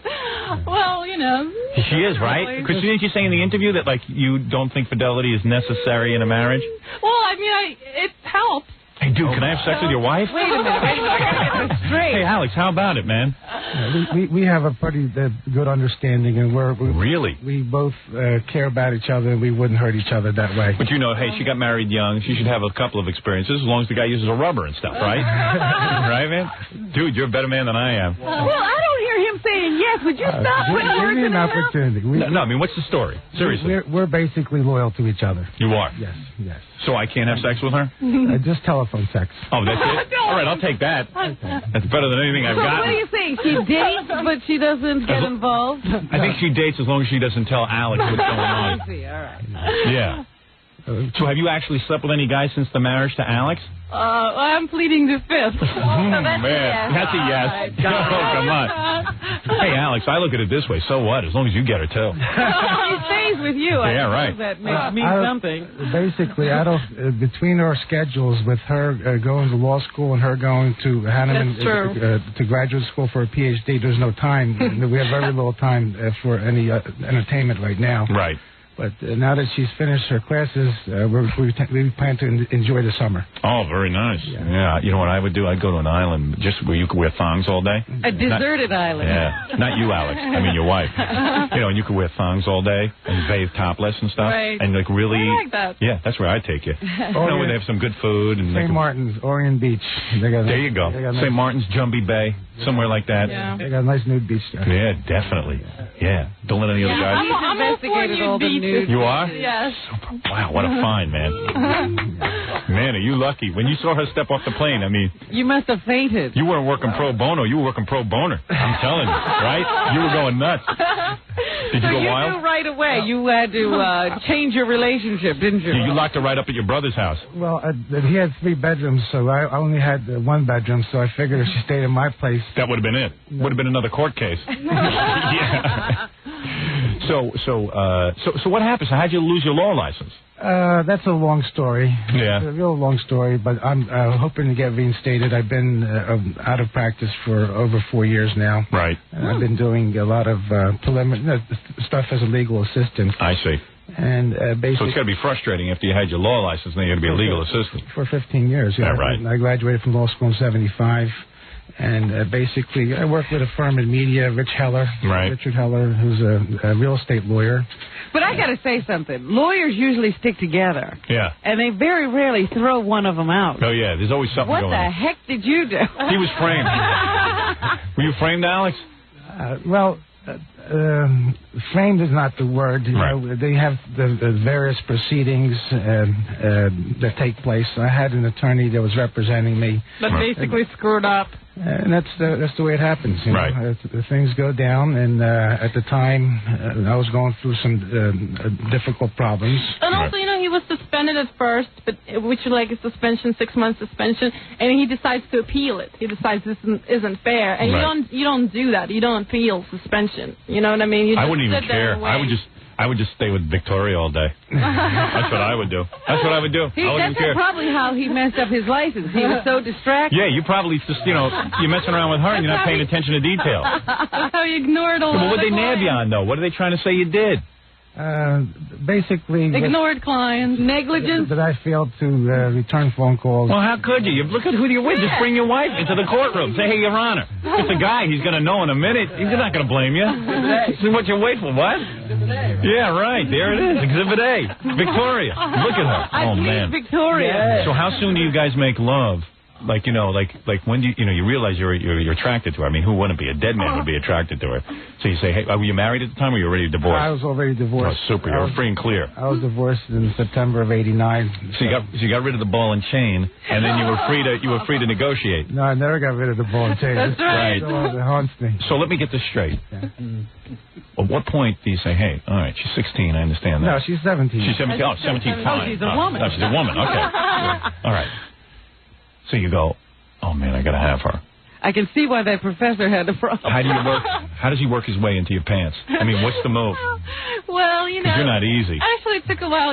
He took me over to his parents' house, and I stayed overnight there, and he stayed downstairs. But were you like, oh, no, another guy who wants me? Here's another guy helping me who wants me? I didn't feel that way with him. Right. But he was pacing all night. Here I am walking downstairs. He's pacing at the parents' house. Back and forth, and so he didn't sleep all night. And what did your parents think? You were hanging out with a 17-year-old? They had no objection. Hey, yeah, what the hell was them? They got no... Hey, you're a grown man. You do what you want. No, actually, his parents are Ukrainian. Yeah. Actually, Ukrainian and Belarusian. So they were so happy to see... That you were a Ukrainian girl. Yes, to see this Ukrainian girl finally. Right. So they were... And I'm sure even your dad had, his eyes were bulging out of his head, right? How do you keep the rest of the family away from him? Hubba. What'd you wear to meet the parents? Miniskirt? Actually, no. I used to dress pretty conservatively. Did you? Playboy, yes. Yeah, excellent. So wait a second. You go over to your parents' house, you see you with a 17-year-old, and you're pacing the floor because you got to have her ready. I mean, the urge in your pants is just beyond control, right? Part of you wants to say, hey, she's 17, I don't want to do this, but at the other point, you're like, oh, man, this is like the best-looking girl I've ever seen, right? Yes. Yes, okay. And she's Ukrainian and the whole deal. And plus, she's indebted to me because I saved her life. Well, basically... That's pretty true. Right. True, yeah. Oh, man. Our feelings were mutual. Damn right. Each other, you know? So you went up to the bedroom. Did he knock on the door?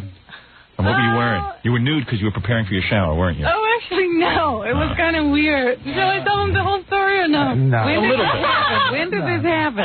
When did this happen? Ничего не говори, это не надо. Uh-oh, hey, man, what are you doing? Hey, you're breaking into it. Hey, I'm Ukrainian. I know what you said.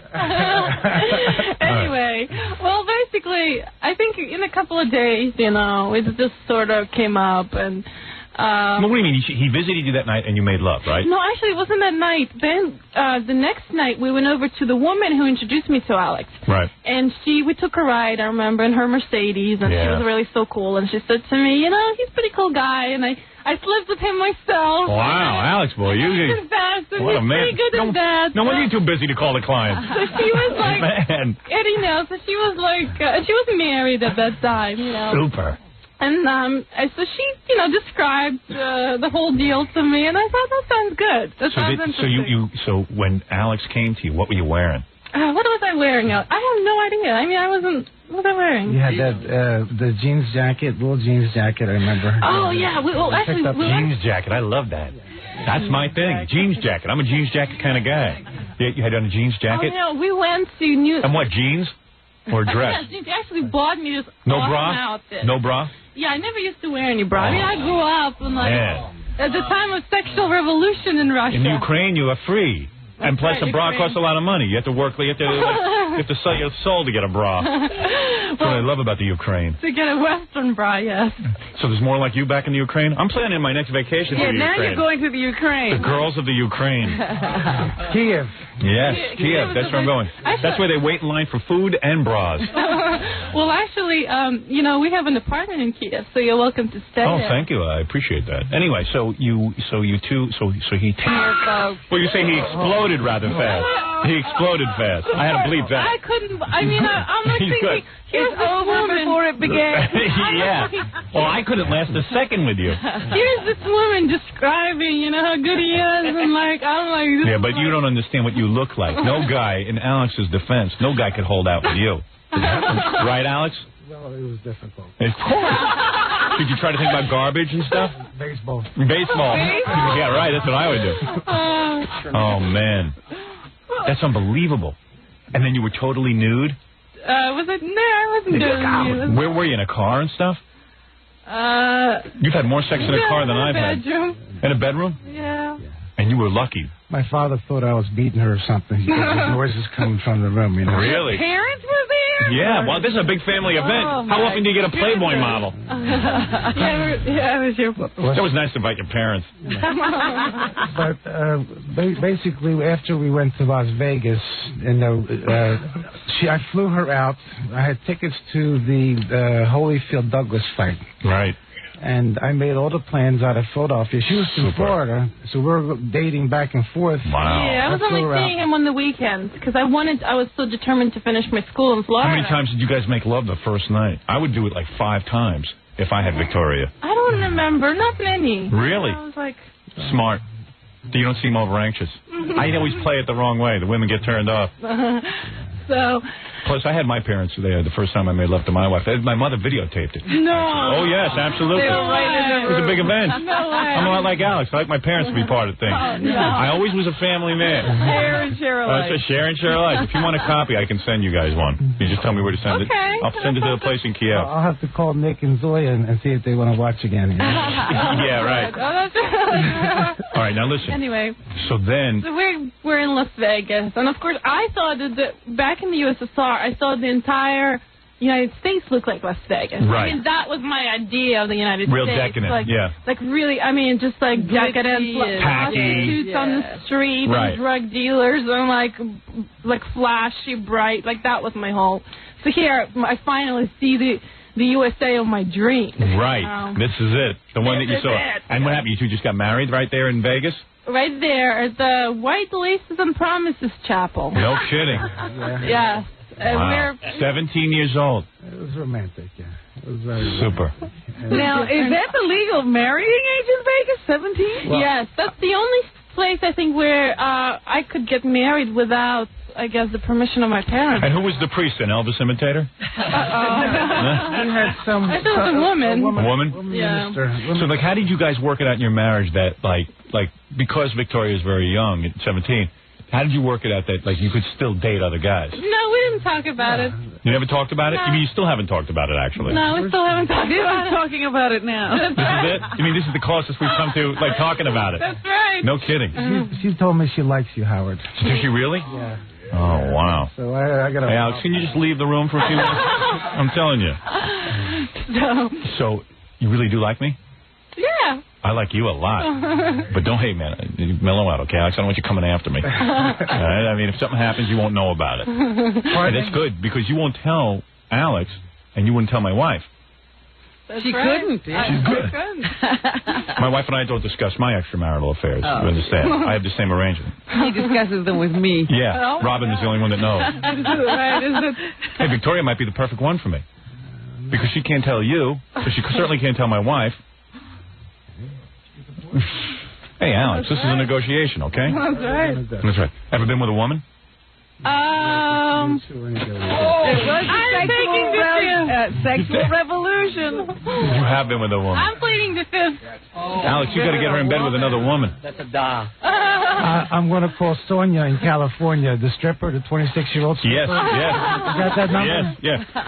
Now, what happened? You met O.J. Simpson, didn't you, when you were living at... I guess you were out in L.A. or something. We were out actually, we were here in New York. And you ran into him on the street? Well, it's funny, because Alex was inside a store getting something, and I was outside sitting, just waiting for him, window shopping, and I see this guy, and he's like, with another guy, and he's like smiling at me and saying something to me, and I'm thinking, he's got balls. Just like came up to me like that. Right. And then Alex comes up and he's like, this is O.J. O.J. And I'm like, who the hell is O.J.? Because of course, being from the Soviet Union. And O.J. was hitting on you? Yeah. What did he say to you? Hey, baby. Something like, look at that. I don't even know. I would love to. Did he say that? I would love to make love to you. So did you tell O.J. he couldn't have your wife? Well, when I came out, he noticed, that our relationship was close. Right. And he said, you're a very lucky guy. Oh, he did? Yeah, and then we just chatted a little bit, And Alex made that look that he has in Philadelphia Magazine, if you haven't noticed yet. You mean the look he gave me when I said I'd like to have sex with you? Is there a kind of a deadly look there? Yeah, I was just like, hey, dude, I'm just having I'm doing a radio show. Mellow out, okay? You know what I'm saying? All right, listen, when we come back, let's take a little break. Okay. When we come back, let's talk about why you felt you should have been Playboy Playmate of the Year. Okay. And what happened, what went down with Hef. We'll talk about Pretty good story, huh? Yeah. And I think there's a whole lot more story here once I get Alex out of the Right, if room. you just get Alex to Yeah, right. You two want to go, Eddie? Come on. Hey, Alex, you got to loosen up. When's he going to loosen up? He might lose her. What's the big deal if you made it with another woman? Alex has a problem with that? Alex has a problem with that. I don't have... Victoria's a very autonomous and independent individual. Really? That's right. I tried to... Who was it, another Playboy Playmate? Close. Really?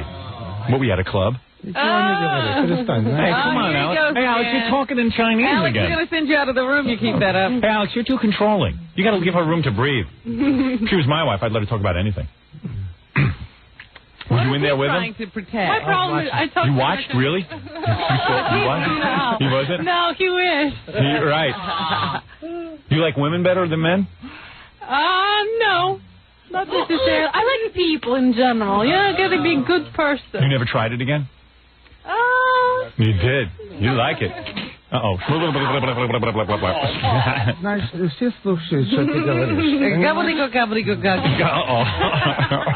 man. What's he saying? Whatever.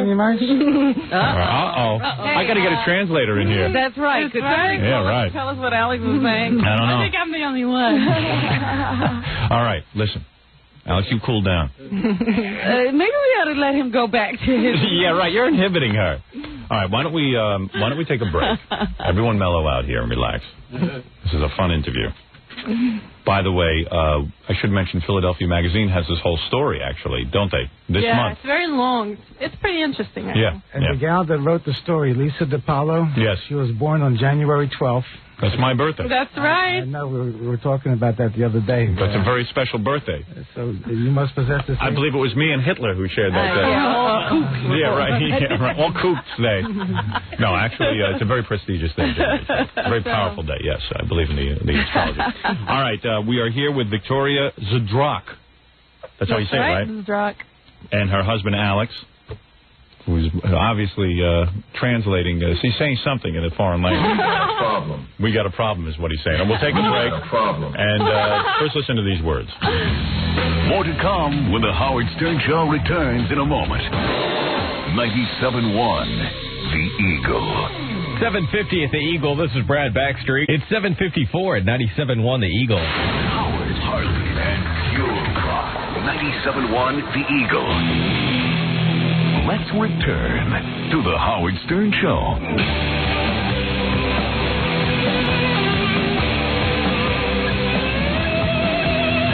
All right, we're here with Playboy Playmate Victoria Zdrock, who feels she was overlooked by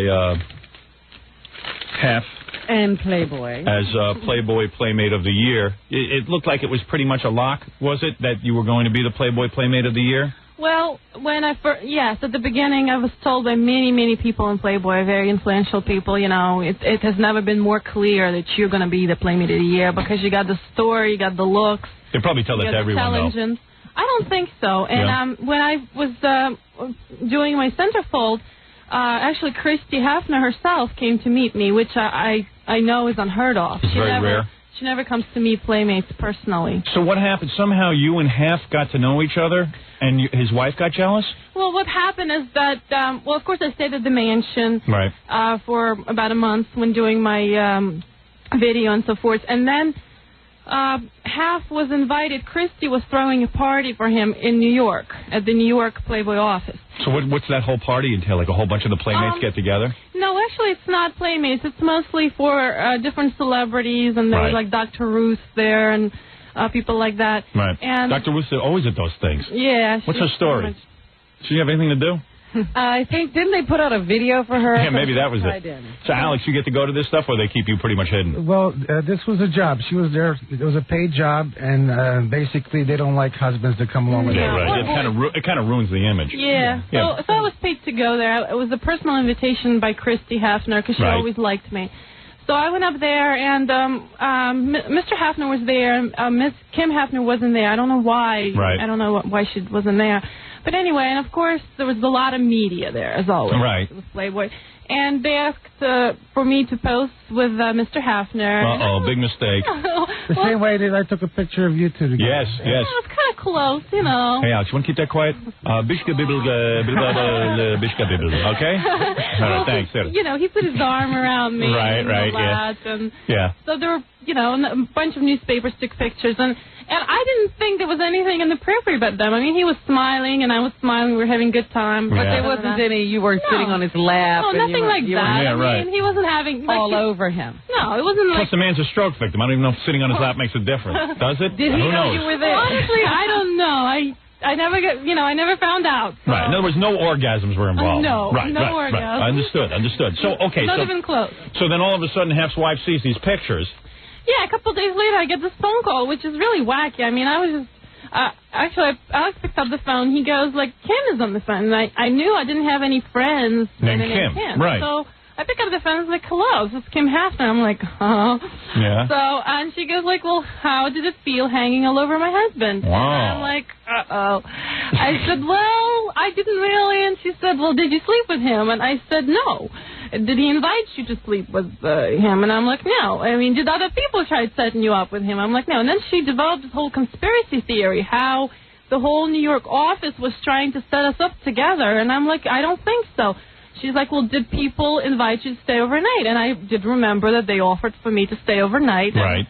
Was it the same hotel as in half anyway? So she was like... So she's giving you, like she's the KGB, right? She's giving you the whole Inquisition. She's working on a conspiracy theory. Yeah, right. Yeah, this is.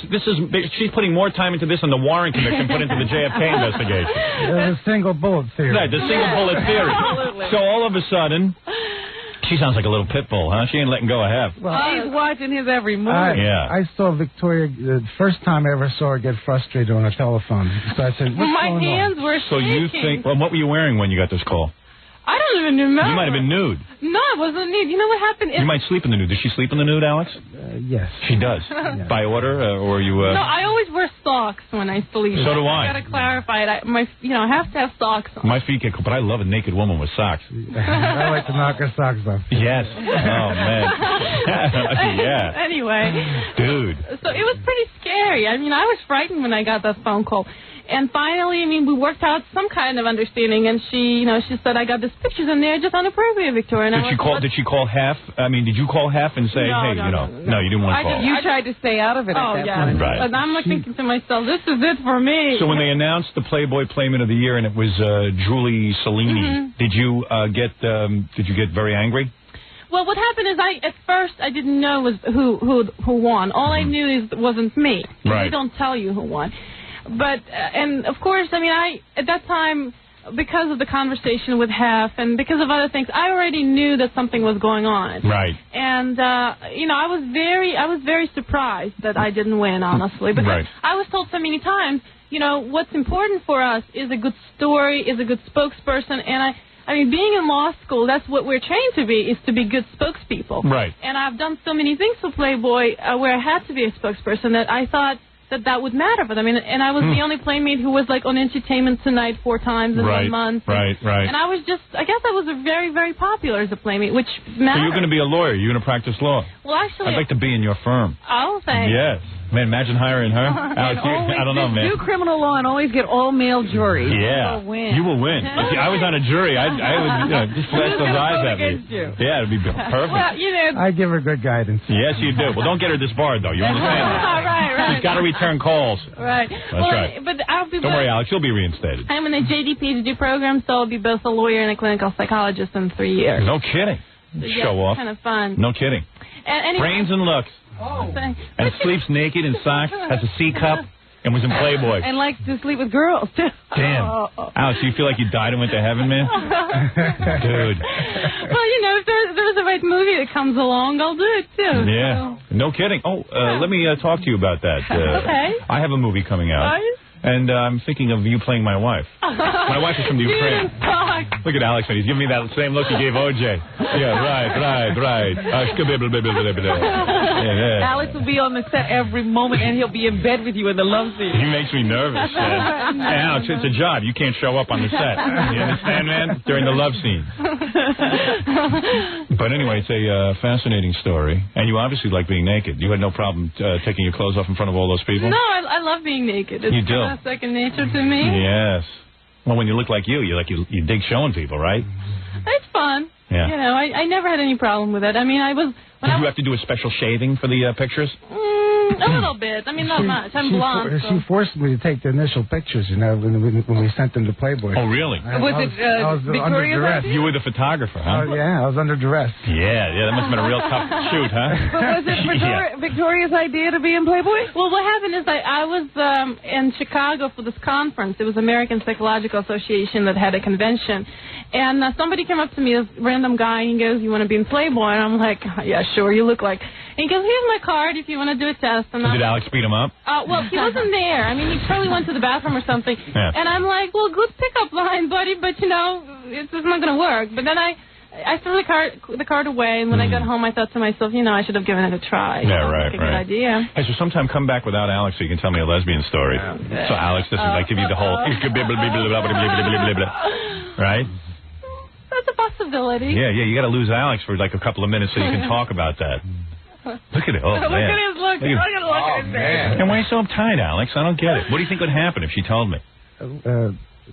Pardon me? What do you think would happen? Nothing would happen. I'm aware of that. What do you think? It'll ruin her chances for the Supreme Court? Yeah, right. She's in Playboy. Right. Well, I think America needs somebody like me on the Supreme Court. I really do. So do we. Yeah. I don't know. The way Alex is controlling me. Marriage might last another 2 years, Alex, the way you're going. I'm telling you. Are you nervous about losing her, Alex? I've become very liberal in my when I reach 40. Really? Yeah. Yeah, okay. No, Alex is really liberal. Do you think you guys are going to be married for the rest of time, or do you think that eventually you will leave Alex? Well, you know what?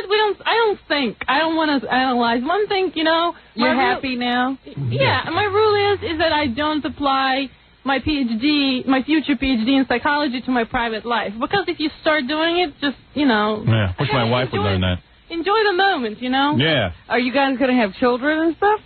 One day. I mean, I'm not really too... I want to do so much before Knock that. her up, Alex. My degree. No. Actually, that would ruin her body. Basically, we discuss things between us all the time, and this is not the appropriate time for us. You don't think the Howard Stern Show is the appropriate time to discuss children? I'm very surprised. I really am. All right, listen, I want to thank Alex and Victoria Zadrock, of course, who was the Playboy... she was a Playboy Playmate. Feels that she deserved the... Playmate of the Year. And looked like she was on her way to getting it, but, of course, Hef's wife doesn't like Hef sharing the pipe, his big pipe with anybody. You know what I mean? Worked hard to get it, and she's not giving it Let me up. tell you something, baby. You're my Playmate of the Year. You know what I'm saying? Thank you. Yeah, and I need to talk to you about my movie, Away from Alex. That's very important. Yes, we need to get together and discuss the movie. Okay. You get it, Alex? I'm getting the official Howard Stern's Playmate of the Year title. Yes, you are. Okay. Yeah. Blonde all over, natural color? Yeah. Congratulations. That's almost. Oh, really? That's right. Super. That's what I'm looking for. I need that, too. All right, very good. Alex, congratulations to you on pulling off the coup of the century, getting her fresh off the boat from the Ukraine, if you know what I mean. I'm looking for the same opportunity. And there it is, Alex and Victoria. You going to be anywhere? You want to plug anything? Well, basically, Victoria did Target Masters, which is a new gun range in Chatsford, Pennsylvania. What do you mean a new gun range? What, you going to appear there? I already did, and I'll be appearing them. She'll be doing that again next month. She shot her first fully automatic weapon. Right. And that was fun. I mean, that's another thing I could never imagine in the former Soviet Union. Shooting off some guns? And she wants to thank Callistas and congratulate Gina on her upcoming on her wedding that we missed in the Bahamas. Boy, did you open up a can of worms, huh? She's sorry. I'm like thinking, let me just... the guys in the office that stuck by me, Rich Heller. There you go. And Joe Sinecki. You mean you have plugs to give out? I'm Victoria. All right. Well, I just want to thank Philadelphia Magazine for the great story, and Lisa DiPaolo, she wants actually to write a book about the whole thing. She does? Yeah. Yeah, I want to talk to you about that. I want to option the ride, so I'll have a meeting with you without Alex in the room. You understand what I'm saying? Howard, all right, yeah. I trust you like a brother. Alex. Please trust me like a brother. Like a brother, Howard. You know, I killed 2 of my brothers. But that was I was a clearable charge. It was self-defense. Self-defense. Yeah. Absolutely. One last thing. Elliot Kaplan from Philadelphia Magazine for putting things together. Good. You were pleased with the article? Yes. Yes. All right, very good. All right, thanks, Alex. Thanks, Victoria. And we'll be back right after these words. Thank you, Howard. Right. Thank you. Thank you. You're listening to The Howard Stern Show. 97.1 The Eagle. 8:06 at The Eagle. This is Brad Baxter. It's 8:11 at 97.1 The Eagle. Howard Stern. Cool. You rock and roll, Dave. You sound better than ever. Sounds good.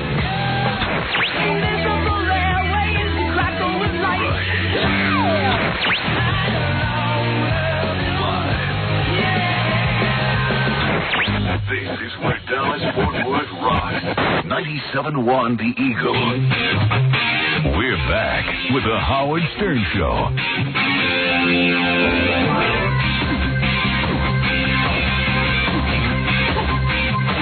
Yeah. Okay. Now, was pretty interesting. Victoria, the Playboy Playmate, that was kind of cool when she said her husband orgasmed fast on the first... Hey, you can see he was pissed. He didn't like that. Well, he has a reputation as a man. Yeah. You didn't anticipate that. No. Ja, babika jiski shelt. Shut your mouth. I got a feeling she's got a few good lesbian stories in her, too, but...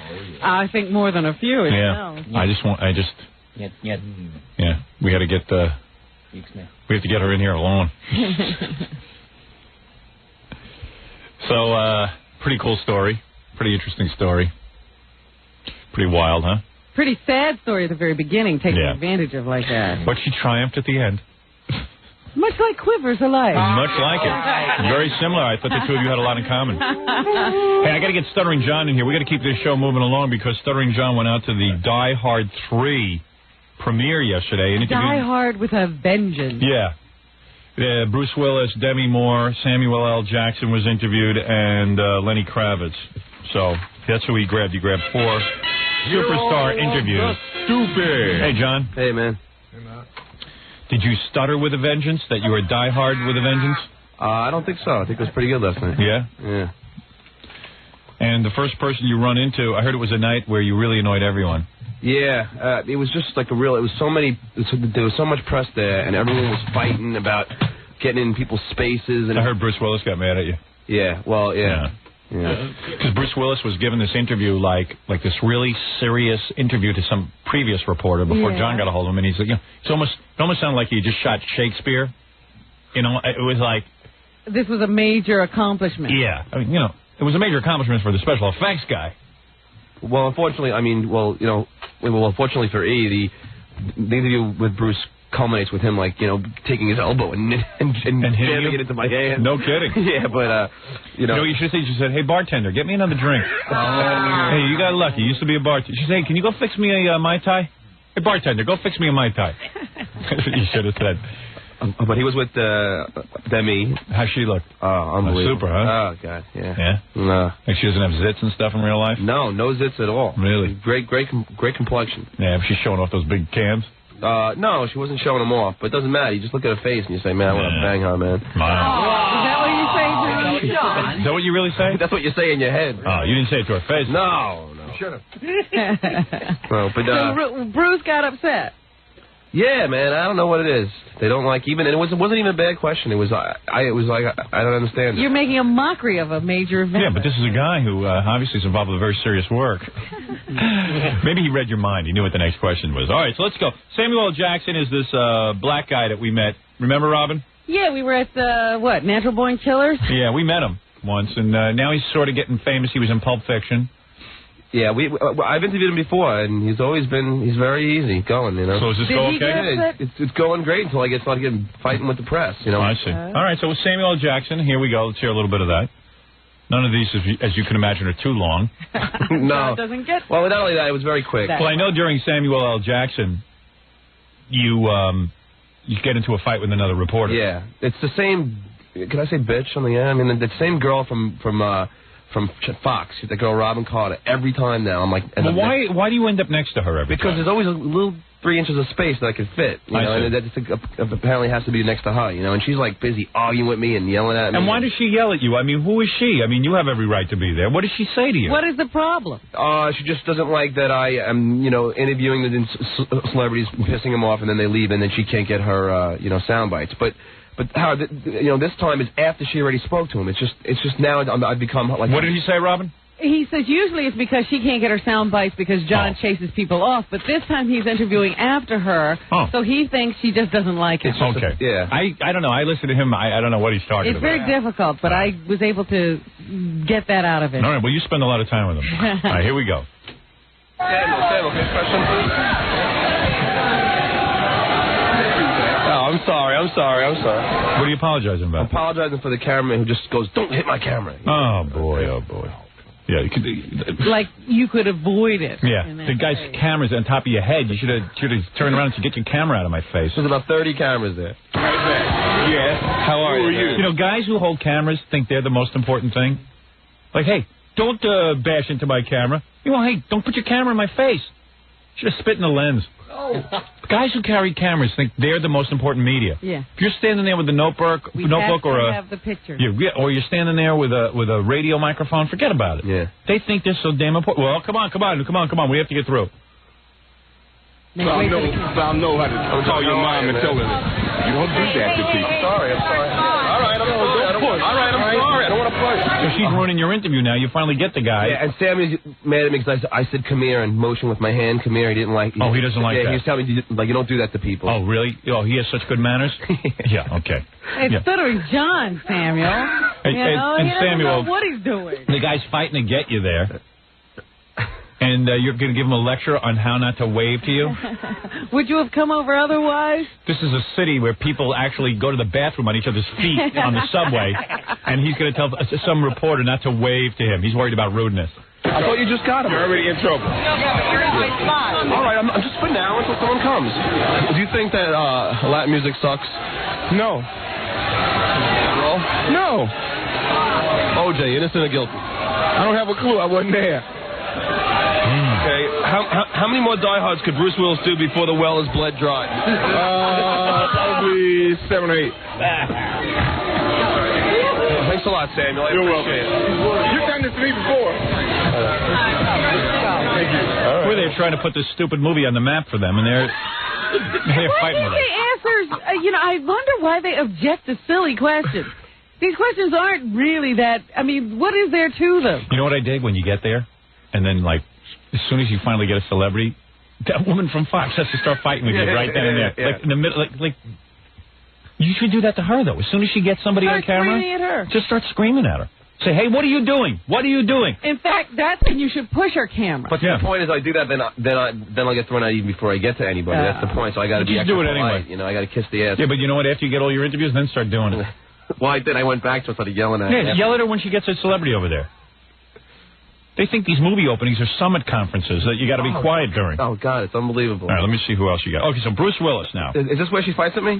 I don't know. Let's see. Maybe. Oh, yeah, maybe you're right. Is it always the same thing with you? Yeah, you were already done.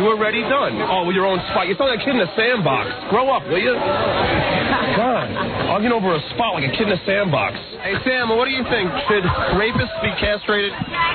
Probably. Oh, no. Did you get him one last one? Yeah. Well, that was actually after the movie. I ran a guy. I see. I would think so. I would love to. Probably. I would love to. All right, here's Bruce Willis. Now, this is in two parts because Bruce is giving a very serious interview. Then he has to yell at John. Do we hear any of his serious? Yeah, but you got to listen very carefully. Well, the first thing, I know you probably, play it. Let's just play it. Okay. It's getting here. Hey, Bruce, how you doing? Why do you avoid Howard Stern? I'm sorry? Why do you avoid Howard Stern? Don't avoid Howard Stern. I did his show. Yeah, I know, but you didn't come on this time. Ask me to come up with something other than that. Hey, you got a question or not? I love Howard Stern. Had sex with him last night. That was Demi laughing. Demi, yeah? Yeah, that is. Boy, she really thinks he's funny. Oh, yeah. Rob, and she was underneath his arm, like clutching to him for dear life. She digs him, huh? Yeah. I'm surprised you went with that question first. Well, that's why you're going to yell at me. And the reason why is because I always thought I would get one, so I kept thinking, I had different lists in front, but I said, he did blow us off, so I said, let me just find out, why he blew us off. Yeah, we invited him to come on the show this time. Oh, and did you? Yeah, he's too busy. Well, this one is going to be a hit, probably. It's not going to be like that Colorblind or whatever that stupid thing was that won't make any money. Next time he has a movie that won't make any money, I won't promote it. So, let me also ask you one other thing. Now I'm going to forget what it was. What were you saying, John? So, Gary's been complaining how the publicist has been blowing up, so I figured, let me find out, what's the deal. That's why. I know you yelling. Right, so you went with I know what I wanted to ask you. Was this the group of questions John got to put in order himself? No, but this is not the order I put it in. It was like impulsive. I said to John, you're always complaining I put him in the wrong order. Here's Bruce Willis. Here's about 20 questions. You put them in order, and you come back and show me. So what does he ask first? Howard Stern, which totally sets the guy up. Now he knows where you're from. No, he doesn't know where I'm from, and it'll prove it later. He doesn't know. Howard, it'll prove it later. All right, here we go. All right, so then I go with the first question I did want, and I pissed him off with one. Okay, here we go. Which I thought was mild. Die Hard series has certainly crossed over and certainly translates in the foreign markets easier than some of the other films that I've done. Yeah, and it's fun. I mean, this kind of fun. If you put if you took anybody from anywhere in the world and and put them on a roller coaster ride, they would all have a very fun, exciting time, and that's all this is. Just another. Why are you so angry, Bruce? Of roller coaster. What are you doing? Who are you with, and why? How did you get in? You are annoying almost. First, I would never consider a hair weave. Wait a minute, I missed it. I know. Jackie's yelling, so I can't hear. Wait.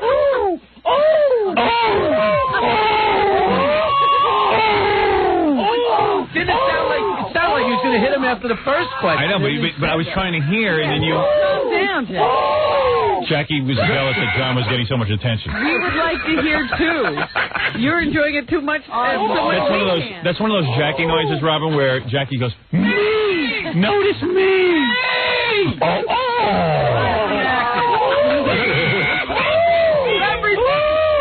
I thought that was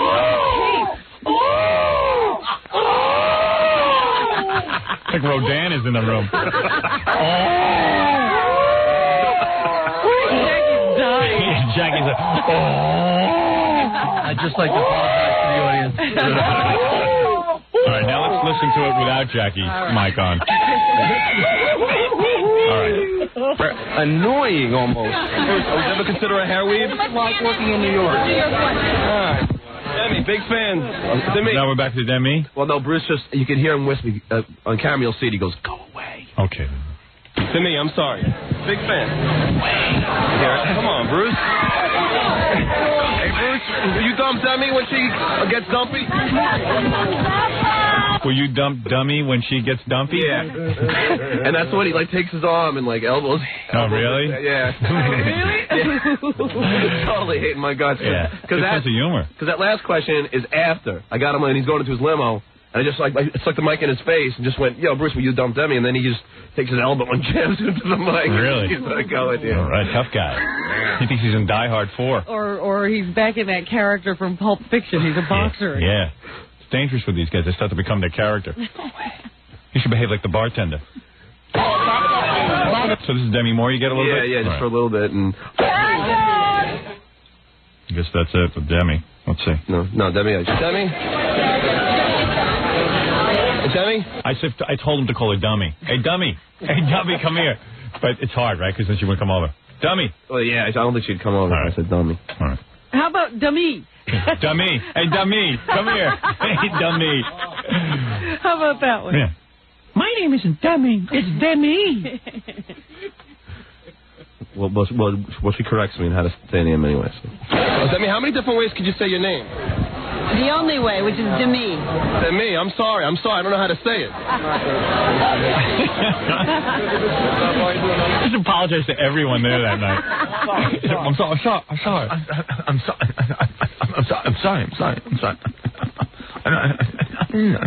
sorry. See, that's why you should have gone with Dummy. Hey, Dummy, come here. Hey, Dummy, come here. What makes you such a dummy? Demi, have you ever spoken to Emilio Estevez after you broke his heart? Hello, Wayne. How are you? I gotta tell you what happened. Is that when he elbowed you? Yeah, no, this is when she does. She elbowed you? No, let me explain. So she thinks that this other camera for I think the Fox one or New York one is my camera. So she's after that question, she takes the camera and pushes it away. Really? So then the lady from that camera starts hitting me because that's a nice. I thought that was a nice question. Like, hey, do you ever rap to Emilio Estevez after you broke his heart? She was engaged to him. I guess not, man. She took the camera and pushed it right out of her face. After you just sucked the life out of the man. What did you? You took all his talent. He put you in a movie and you don't. Should ask her why she won't talk to her mom, because that'll drive her nuts. She evidently doesn't talk to her mom. Well, that was the next question, but her mom's a real pain in the ass. I mean, no one would talk to her, right? That's true. Yeah, it's hard to talk to that one. But it's good just to see them react and stuff. Well, it's really funny. That everyone's all uptight. They talk about it in a serious way, but they won't talk about it at an opening. Well, I'll tell you. I mean, you listen to Bruce Willis explaining what Die Hard 3 is all about. You'd think it was a serious movie. Yeah, you would think it was Pulp Fiction. Important film. All right, here's Lenny Kravitz. Are you listening? Who was with Naomi Campbell? Yeah. Man, that guy's having the time. That guy's having the time of his life. Yeah, you must. Hey, Lenny, can we ask you a question? Oh, come on, guy. Guy, you don't got to do that. Hey, you know. Who are you fighting with now? The security guy. Oh, hey, Guy. Keep standing in front of him. I like you call him Guy. Hey, Guy. You don't have to do that. Now the security guy's standing in front of you. Yeah. Yeah, in front of you. Yeah. I did not. Get out of the way. You know, who freaking made you, boy? Where you going? You going over there? Hey, Lenny.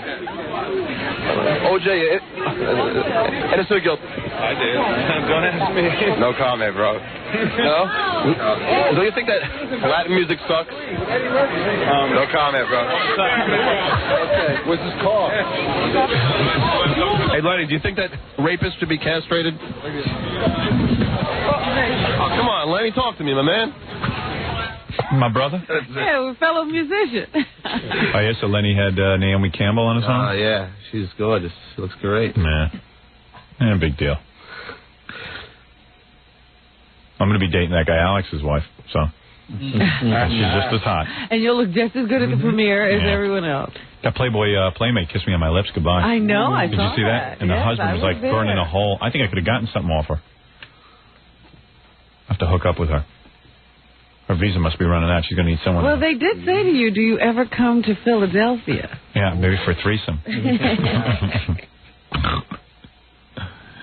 Well, hey, congratulations to you, Stuttering John. Another great night of like. Must have been fun. I'm sorry. Fighting with everyone else. I'm sorry. Hey, guy. Hey, guy, who made you boss? Who made you? What a job description. Stuttering John, everybody. We'll be back with more. We'll take some of your phone calls right after these words. You're listening to the Howard Stern Show. 97.1. The Eagle. 8:29 at the Eagle. This is Brad Backstreet. It's 8:34 at 97.1 The Eagle. Call Howard on the Eagle's toll-free line, 1-800-54-STERN. We're back with the Howard Stern Show. Here's Howard. Great. And here I am back again. I forgot to watch it, but Kato Kalin was on the Tonight Show, as Stuttering John saw it, and I asked him, hey, did people boo Kato Kalin? He said they were applauding like mad. Yeah, they were all laughing and clapping. Really? Yeah. God, I mean, isn't anybody, like, shouldn't he be shamed for the way he testified at the OJ trial? I was amazed, and he came out like he was just, won a boxing match. He was jumping around and like, and like he was all psyched. Like he's a big star for some good reason. Yeah. Like he knows enough now to say, hey, I can't believe I'm a big star, but he is a big star. There's no question about it. He is a star. People are applauding him for testifying poorly at the OJ trial. And as far as this one writer goes, he didn't tell everything he knew. According to that writer who interviewed him for some book they were putting together, people are cheering him. I don't get it. I thought they'd be booing. No, not at all. It's the same as when they applauded for Pee-wee at the Pee-wee Herman at the MTV Awards. It doesn't matter what you do anymore, just as long as your name is in the paper. I mean, what Pee-wee did was despicable. Yeah, but at least he's been funny. I mean, for God's sake, it was funny. Nothing funny about it. You go to a movie, you sit there, enjoy the film, and suddenly a guy is doing a rudeness behind your head. Behind your head. And let me tell you something. If I sat in a movie and Pee-wee was behind me doing that, I would have chopped it right off. I would have taken my wife's. She has a pocketbook. She carries she got a razor blade in there. I would have razor bladed it off. I would have said, now you don't have anything to worry about, you pervert. And people are applauding this guy at the MTV Awards. Skivoza. Scooch. Mamaluk. He's a scooch, a chooch, and a mamaluk. You're damn right he is. You got that right. I don't like you using that kind of language, Robin, but that's true. Got me upset. Yeah. Good time for a Swiss Army knife. That's what they invented it for. It's the only thing they use it for. Cut off Pee-wee's ween. No. I mean, imagine some guy sitting behind you. And people are applauding. Because if you were in a movie theater and there was a guy behind you doing that, you'd be furious. But you're sitting at a porno, though. I don't care where you're sitting. I don't want anything on the back of my head. No place for a yogurt toss. But so then I tuned over to David Letterman. It was so boring. It was in England and stuff, and he had Elton John on. Really? And it was like death. Elton John he had on was boring? Yeah, it was death. And you know what? Why was it boring?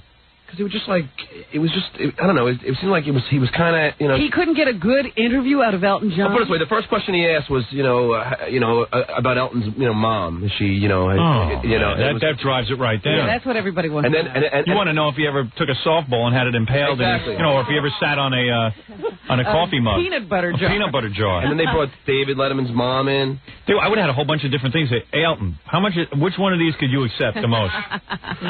and then he did some, real weird. Has he ever done this to you, Howard? So when Elton comes out, David gets out of his seat, walks over to him, and catches him and his mid, walked to the desk and whispers in his ear, but his mic's still on. He goes, Elton, I just want to say I've been a big fan of your work for many years. Yeah, he does that, actually. Does he do that? He does that with a lot of guests. No, and he's done that to me, but he doesn't say that. He just goes, hey, Howard, please behave yourself and don't go over and touch that woman. That's what he said. He warns me what not to do. So already I'm set up like, oh, my God, what is this, the Gestapo? But he chastises me like I'm a little boy. Like, I don't know. I've only been on the show 97 times, and, he comes over, he shakes my hand, and he goes, behave yourself. I know you want to go over. They had some woman sitting on the stage that Dave was doing a bit with. I know you want to go over to that woman. Don't go over. So as soon as he said that, I went over. Then he starts tugging on me. I don't know, man. I don't know what that was all about. That was weird. So he does walk over to greet you. Yeah, that's not a new. That's not. But is it on mic when he talks to you? Oh, it is on mic. Yeah, but you usually can't hear it because Paul Schaefer's music is so blaringly loud. It's just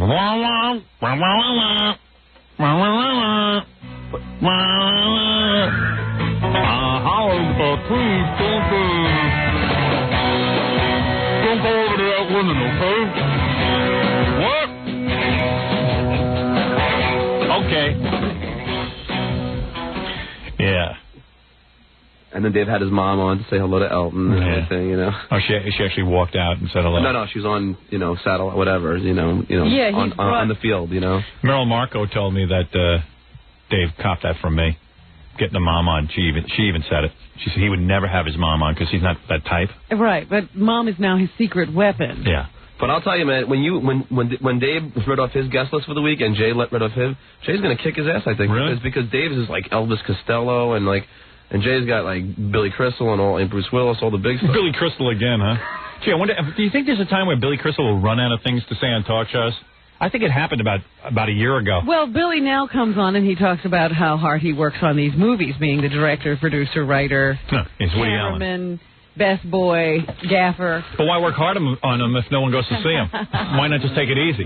Hey, so what happened to his basketball movie? Did it bomb already? No, it hasn't opened yet. You know what? Oh. The same thing happened to me. I checked the ratings of movies yesterday, and then I realized his opens this coming Friday. It didn't open this past week. It opens against Die Hard 3. Yeah. Oh, great move. I'll never understand movie studios and how they do that. It's like Jurassic Park opened at the same time that Last Action Hero opened, and it's just like, well, why? Yeah. Why not stagger it so that you get big weekends? I don't know. It's weird. Why not wait for the new Batman movie? And I heard Die Hard 3 is great. Yeah. But yeah, I saw previews for this Billy Crystal movie, and I don't see how they're going to bring any laughs out of it. He picks some weird topics. It's like whatever Billy's into, he makes a movie out of. Yeah. But I mean, also you're looking at Deborah Winger, and you're like, ugh. Do I want to see her? She doesn't make me laugh. Make you laugh. She doesn't also get you sex stuff either. Like, it's a love story. Give me somebody to look at. Billy ain't nothing to look at. She's no Meg Ryan. All right. $7.50. Yeah. Hey, man. Maybe for $2.50 I'll watch this. Yeah, that's already going down. I can smell a loser. They're hiding the portion of the movie that the laughs were in for the movie because there was nothing funny in this preview. It is so obvious to me what could be a hit movie and what isn't. I don't know why the studios just don't come to me for a marginal fee. I'll tell them what's going to make a hit and what isn't. I can see it in the script and just tell me who the two stars are. I can tell you in 2 minutes. Billy Crystal being a basketball referee with Deborah Winger. and special appearances by Kareem Abdul-Jabbar and Shaquille O'Neal. Who cares? Billy Crystal as a Jewish comic. The life and times of Mr. Saturday Night. When you, even romantically, you could care less about watching Billy Crystal fall in love. Yeah, I mean... He's not a good-looking guy. Yeah.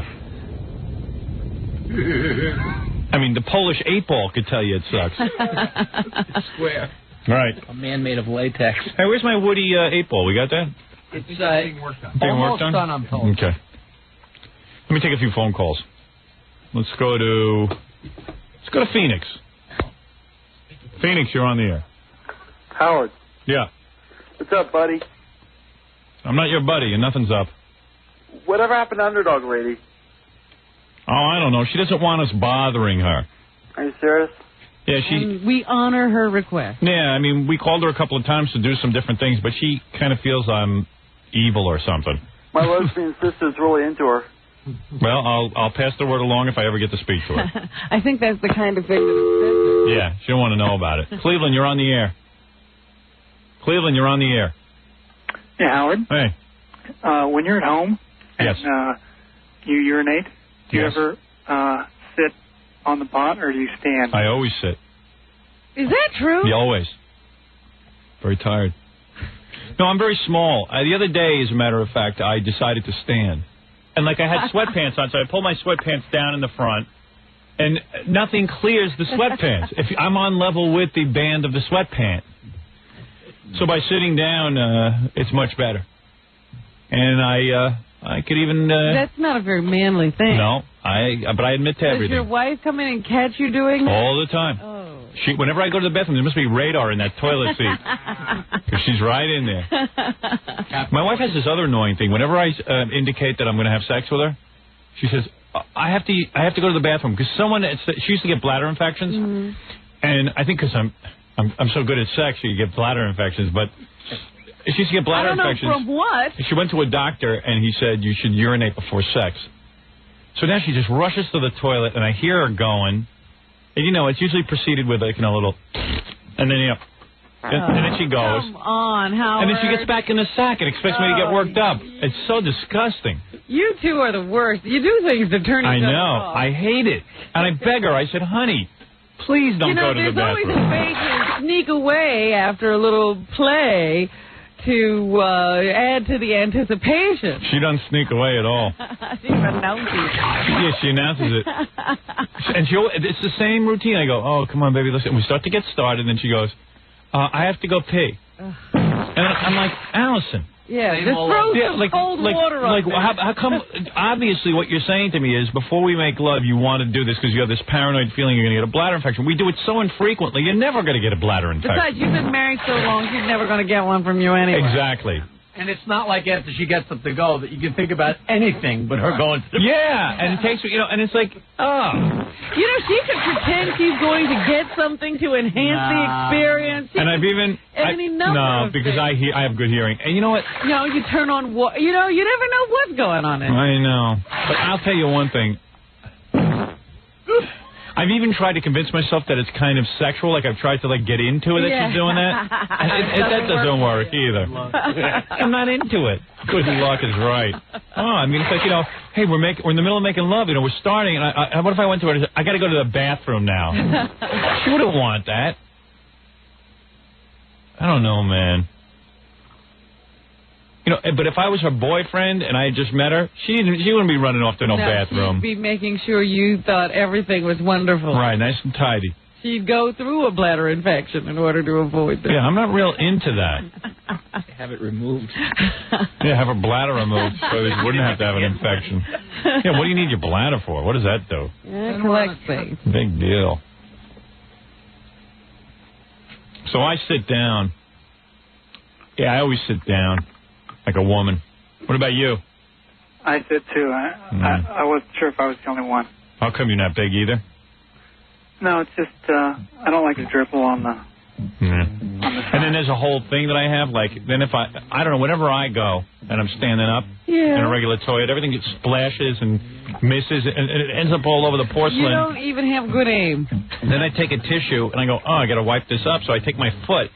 My shoe, I stick a toilet paper on the bottom of my shoe, and I try to wipe the toilet rim. And I don't want to go through all that. Does everybody else sit down in the room? A ritual. Well, I think it's the right thing to do. If I've now, like this... What, you don't put the lid up? No, I put the lid up. And then, the porcelain gets all covered with, I don't know if it's water or what. It's just covered with a lot of stuff. You don't know what it is. And I'm small, so everything shoots to all different directions. I don't know what happened. It's like a garden hose. Yeah, it is. Sprinkler. So and then the seat, always, not the seat, but the thing under the seat, the rim. And I just go, well, I better wipe this up. It's not fair to other people. Because I got daughters and stuff. So I take a wad of tissue, I kind of balance it on the rim. And then use your foot. And then I stomp my foot on top of it and swipe once and then have it fall in. Thank goodness I don't live with you. I just thank my lucky stars every day. It's better than guys who don't do that. Just guys in general. I don't want them in my house, just in my bathroom. Yeah, it's pretty sloppy. So if I sit down, none of that happens. You know what I'm talking about, dude? Absolutely. Billy, you don't know what I'm talking about? Yeah, I do. All right. Billy's making a mess of it. How do you wipe that up? You just don't care? I'm distracted by the ambient. You don't care, right? You just don't care. About what? You just put the lid back down and you don't care about all that mess. No, if there's any kind of ruckus going on there, I clean. With a tissue? Yeah. What do you use, your hand? Well, yeah, and then I'll wash my hands. Yeah. I'm pretty clean. I don't want to take the time to wash my hands. So you don't even wash your hands? No, what I try to do is go to the bed. See, if I'm sitting down, I feel I haven't touched anything, so I don't have to wash my hands. You don't wipe? I mean, I don't understand how there's nothing. No, a guy doesn't have to do that. Really? Really. It dissipates. There's no problems, right? No little stains in the front of your... So as long as I'm not holding myself, I don't have to wash my hands, so I eliminate that step. Well, I'm a busy man. Point? What? No, I'm sitting down. He's sitting down. You still have to tuck. Yeah, but I don't. I have a nub. My nub just points in one direction. Well, I'd think it would point towards the inside of your thighs. No, everything, I point down. You don't wet up anything. What? You don't wet up anything, No, not when I'm sitting. When I'm sitting, I eliminate that hand washing step. I'm a busy man. But nobody else in there is talking. They always... But you listen to what's going on behind me. I'm not listening to that. You don't have any idea what I'm talking about? No, I'm saying, all right, you walk in the bathroom. Go ahead. I pull my pants down, my underpants. I sit down on the toilet. And you don't touch anything. No, because you're automatically pointed down. Yeah, because when I sit on the toilet, I can You straddle yourself. I straddle myself properly so that I know where everything's pointed. So you sit like... Yeah, I sit down in a duck fashion. Oh, my. And that way I don't have to... You're laying an egg. Right. So I don't have to, like I'm laying an egg, and then I don't have to touch myself, and then I eliminate my hand washing thing. Unlike you, Jackie, who does number 2 and doesn't wash his hands, which I've seen. Let it build up and clean it on Friday. Yeah, so don't even talk to me about hygiene. He does it on his hands. Yeah. See, I would imagine that Fred would never sit down to do that. I do when it's in the middle of the night, and I have to go in the middle of the night. Right, because you're tired. And I want to turn the light on. And you're tired. And I can't. I don't have that good of aim in the dark. So. Right. So I sit down. I'm always sitting down. But I have to hold it because otherwise it hits the porcelain. Here I use the urinal, though, because I don't want the guys to laugh at me. But I don't let anybody stand next to me when I use it because I want them to see how small I am. This is embarrassing. I don't even understand that urinal thing. Why anybody ever dreamed that men should stand around doing that with each other? That's nothing. Years ago, my dad used to take me to public bathrooms, and the urinals were a bathtub, a trough. It was like a bathtub in some of the old places with ice, so all the guys would stand around in a circle. And I would go to my dad would go, what are you waiting for? I said, I'm waiting for a stall because the stalls would be packed, like some of the old theaters and stuff that you go to. Yeah. And he'd go, I thought you just had to make a pee-pee. And I said, I thought you had to make a pee-pee. So I said, no, I have a little gas. I wanted to, and then my dad would be standing there waiting for me. And then I'd finally get a free stall and it'd be all messy in there. And then I couldn't go anyway. I was all uptight. This guy got fed up. He had to go. I guess he had to go to the bathroom. He had to go. I don't know. It's a drag being small. I'd love to be big. But I still don't understand that community thing. Why do you have to be with everybody else when you do that? Well, it does move it along quickly. For guys who just have to do that, and and you have a whole wall of toilets, and then you don't have to wait. So that's why. Why not put a few walls up there? Not a door necessarily. They should certainly put a barrier in between, and some bathrooms do that, but most of them don't. Like in K-Rock, we could have a barrier. I mean, there's nothing, and everyone knows that I'm real uptight when I'm at the urinal, not to come near me, except Ed Moyer. Ed Moyer refuses to play into the whole thing. Hi. No, he's like, hi, Howard. How are you? Yeah, and he always looks. How's business? Close quarters, huh? Yeah. Oh, and I go, hey. and I say, Ed, don't you know I don't want anyone next to me at the urinal? Can you respect that? He goes, hey, free country. I don't have to buy into that. Oh, so he defies doesn't care. Yeah. I have the right to peekaboo if I want. Yeah. Peekaboo. Ed Moyer's sales manager and voyeur. Yeah, see, I don't understand why there's not at least a wall there. Yeah. Well, I'm with you. Oh, boy. Privacy. Oh, this is awful. Yeah, right. Yeah, he's always got... People make noises when they have nothing to say to Yeah, him. right. It's kind of like... Yeah, they got to make noise. The pea whistle song. Yeah. Oh, boy. Yeah. Yeah, I wondered about, too, all the noises. Longer and longer the older you get. You feel stupid if you just stand there and there's nothing but that split. You got to cover something. And then whenever Ed stands next to me, I pretend like I'm finishing up because I know I'm not going to be able to go because he's standing there, and then I just never get to go. You beat me. Is that it? Yeah. And he knows I'm covering up because there was no noise or anything. Phoenix, you're on the air. Good morning, Howard. Good morning. Guy from Phoenix. Okay. I was laying low, letting a few other people call in. Yeah. Sorry about that. It's all right. Bunch of weirdos. You're our one caller. Hey, want to know if... Oh, first of all, I got Robin's book from California finally. Uh-huh. And it's very good. Thank you, Robin, for signing it. Thank you. For your R and your Q. I did my signature back in the office. It's much more than an R and a Q. Not much. Not my book. Oh, it's RQ line. Yeah, R line, Q line. No, there's a whole... I showed you every letter in Robin yesterday. Nice signature. Yeah, so what's doing? Hey, well, I wanted to know if... well, I know Phoenix is going to make it to the finals, and if New York does, you want to wager anything? No, Phoenix will win. So He doesn't bet on New York. New York won't even make it to the finals. They're struggling. Of course they're struggling. They have a loser attitude. I've never seen anything like it. Hey, by the way, tonight on the E! Show at 11 p.m., Stuttering John versus Billy Crystal. Speaking of Billy Crystal. Ooh, that should be interesting because Billy gets real angry. Don't miss Stuttering John. I got to see this. Big whiner. Stuttering John and Billy are on there, and Billy gets really angry at John, and watch Billy scream. He won't come on your show anymore, will he? I doubt it. I don't think he would have anyway. I know you're going to take this tape and you're all going to have a big laugh tomorrow, right? And also, as a special bonus, Jackie Martling does a very emotional, interpretive reading of a Robin Quivers newspaper article. Is that right? Yeah, that'll be on there as well. Jackie's big moment in the sun. Oh, the article? Yeah, the article, which is my favorite. Better reviews than the book. Yeah, that was a good one. All right, thanks for the call. All right, take care. All right. Philadelphia, you're on the air. Hey, Howard, how you doing? Hey. Yeah, I want to talk to you about Leto and Letterman. Okay. I mean, what is your plans coming up in November? Are you going to go after those guys or what?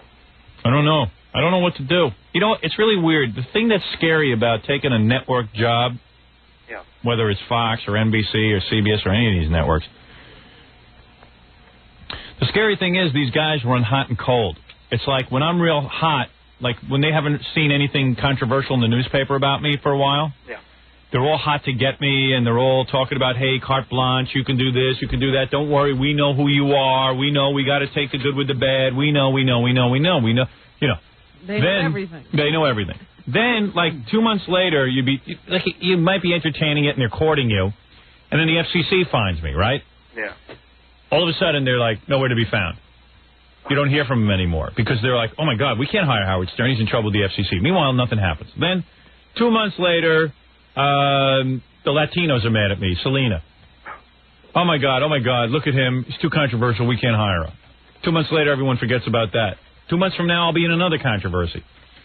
And these guys all go, hey, we want something exciting in late night. We want somebody who speaks the truth. We dig you. We love you. But they always panic at the first sign of anything controversial. That's why no one on TV does anything controversial. They want controversy that creates no controversy. Right. Yeah, we don't mind if you have fun, but it should be fun that doesn't hurt anybody. Well, Jesus Christ, what fun doesn't hurt someone? Don't work that way. Well, who's panicking, Howard? Who is? Yeah, which... well, I mean, you know, it could be anybody. It could be Rupert Murdoch. It could be Warren Littlefield. It could be the guys who run CBS this week. It could be anybody. But that's not to say that they're not all interested. They're interested, but I worry about their ability to handle someone like me. So I I always say to them, do you guys really... I sit there, and I'm very negative in the meetings. I always say, you guys realize what I do, right? And they go, yes. I go, okay, I'm going to tell you everything I did today. I'm going to tell you everything I talked about. And I go through with it. Oh, no, we think that's great. But then if they get one complaint, they panic. Remember after my pay-per-view? Everyone was like, oh, my God, he can't do television. Well, why not? 2 weeks ago I could have done television. Well, even when I was being pre-interviewed for The Tonight Show, the guy says, he was asking me these really boring questions in this pre-interview. Yeah. And I finally said, well, I wrote a book, don't you? And he says, oh, yeah, but you wrote a real serious book, and this is a comedy show. And I said, well, we've managed to talk about it, and Howard makes it funny every day. And he goes, oh, yeah, but you guys are irreverent. Right. It's like, that's what Jay Leno is supposed to be. But they can't do it because it's not nice. Yeah, so that's what scares me about network mentality. It's like, well, gee, you want to do something innovative. And I'm not saying I want to go on there and just, yell out, pussy or something. Right, you're not going to attempt to just shock people. Yeah, so that's why I did the E! Show, to prove to them that we could do a network standard television program, which we do. And well, yelling obscenities is not what you're about. yeah, I know, but that's what they think. I don't know. It's just like real weird. So I think about it. I go, do I really want to go through sitting there with these guys and starting all over again and educating them? But would I love to go on and beat Letterman and Leno? Yeah. You bet I would. And as a matter of fact, they're all making in their pants afraid that I'm going to do it. And I don't mean Letterman and Leno. All the network executives are really afraid that in November I'm going to take one of these job offers and kick some ass. But I don't know. Or are you going to leave radio or not? I don't know. I swear I don't know. I don't know what I'm going to do. Part of me wants to really leave. A guy at the Washington book signing got down on his knees and begged me not to let you leave radio. Well, I'll tell you something. It's kind of fun once I'm here and I'm doing it. But I've been doing it for like 20 years, and I don't know. Go up against Limbaugh and just kick his ass. I was thinking about that, but it's like well, I can't see doing radio at noon. That's a step down. That's a step down. I got a guy who could kick his ass cold. That I was thinking of starting my own little radio network in November. Man, I would love to go up against Limbaugh. Are you any good at it? Yeah. Okay, so you'll go up against Limbaugh, and then we'll get some other listeners to go. Send us a tape. Yeah, man. Well, he's so Limbaugh is very beatable. It's just so beatable because it's the same drone every day with the Republicans and how great they are. And it's like, anybody who had an opinion was a little more, just a little bit more happening could beat him. And it's not a tough act to beat. It's kind of dull, but there's just nothing else on. Yeah. So, I don't know. I don't know what I'm going to do. Because the company keeps asking me what I want to do, and there's only 4 months or 5 months left. And I swear to God, I don't know what I want to do. Yeah, but Infinity's really treating you bad. I mean, just start your own. We have a couple of disagreements, but they haven't treated me bad. They've also stuck by me. They're the ones that don't panic. When everyone else panics, they don't. And that's pretty cool. I don't hate Infinity Broadcasting. They've been very good to me. The same way network executives are cowards and they go, oh my God, there's trouble, just get rid of them. Infinity doesn't act like that. They know what's happening. They understand free speech, and they understand the radio business. It's become entertainment. And every time someone does something entertainment, there's always going to be a group of people who are going to try and stop that for their own selfish reasons. Well, I've been reading. It's either going to be other radio stations who turn me into the FCC, and they know that. They know that it's going to be. There was a great article. Marvin Kipman wrote an article in Newsday yesterday. It was absolutely brilliant. I love that guy. He was talking about how Rupert Murdoch, how the FCC is bending all these laws and rules so that Rupert Murdoch can have his Fox network. Yeah. And I got nothing against Rupert Murdoch owning a TV station, but he said, isn't it interesting that the FCC says you can't have more than 25% foreign ownership? You can't. That's the rule. We decided in America you can't have 25% more than foreign ownership. And you know what happened with Rupert Murdoch? He became an American citizen, except they found out now that in putting together the deal to buy Fox, there's a lot of foreign-owned interest in there, more than 25%. Most of the money comes from his holdings in Australia. So the FCC, if they were going to follow the rules, would say, you've broken the rules, take away the network. But now they're saying, well, gee, we don't want to take away the network because it employs a lot of people. So Marvin Kipman said, well, who does it employ? A bunch of Hollywood guys who make a bunch of bad television shows. He says, there isn't a thing on the Fox network I couldn't live without. He says, why is the FCC... Now, listen to what he said. Why is the FCC bending the rules for him? And why is it that one commissioner on the FCC is spending day and night going after Howard Stern? Maybe he's too busy to watch the Fox network. So he thinks there's something on there we can't live without. It was a brilliant article. And by the way, personally, I have no problem with Rupert Murdoch owning a Fox network. I really don't care who owns a network. I don't care. Either you have rules or you don't. That's the point. There are no rules with exceptions. Yeah, why is there an exception? And why am I being persecuted now for years? Senator Arlen Specter, who I happen to back for presidency of the United States, he'll never win because everyone's just, I don't know, they're concentrating on this stiff Bob Dole who looks like he's half in the grave. Yeah, he can't get anybody's attention. You know, he's the one Republican who's saying, hey, I'm into the economic program of the Republicans, and but I also believe in civil liberties. I don't believe your right to abortion should be taken away. Why this guy isn't burning up the polls, I don't know. But Specter wrote a letter to the FCC asking, how come you haven't done anything with Howard Stern? Why are you leaving him in limbo? Mm-hmm. I got a copy of the letter. And what'd they say? Didn't answer. They don't know. They're waiting for some court ruling on something else so they could... It's bull. He said, why don't you take this Howard Stern to court already or let him off the hook? You can't keep hanging him up for years. Yeah. What are you guys doing? Obviously, you don't put that many people to work. Yeah, I don't put anybody to work.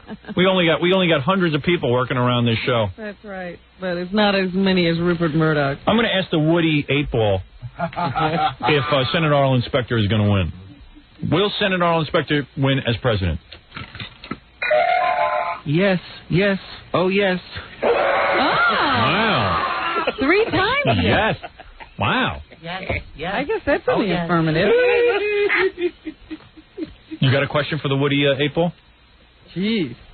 Want to know anything? Will the Knicks win this round of the playoffs? I'm afraid the answer is yes. Oh!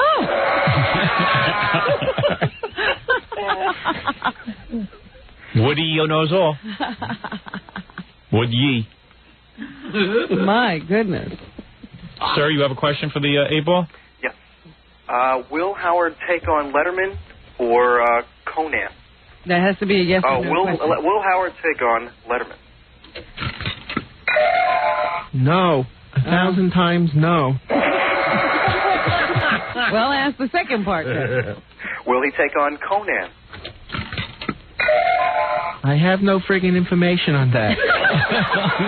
Well, there you go. Wait a minute. Why? How about this then? Are you going to take over the Saturday night slot and compete against Saturday Night Live? Repeat the question, Chuck? Mark. How dare you?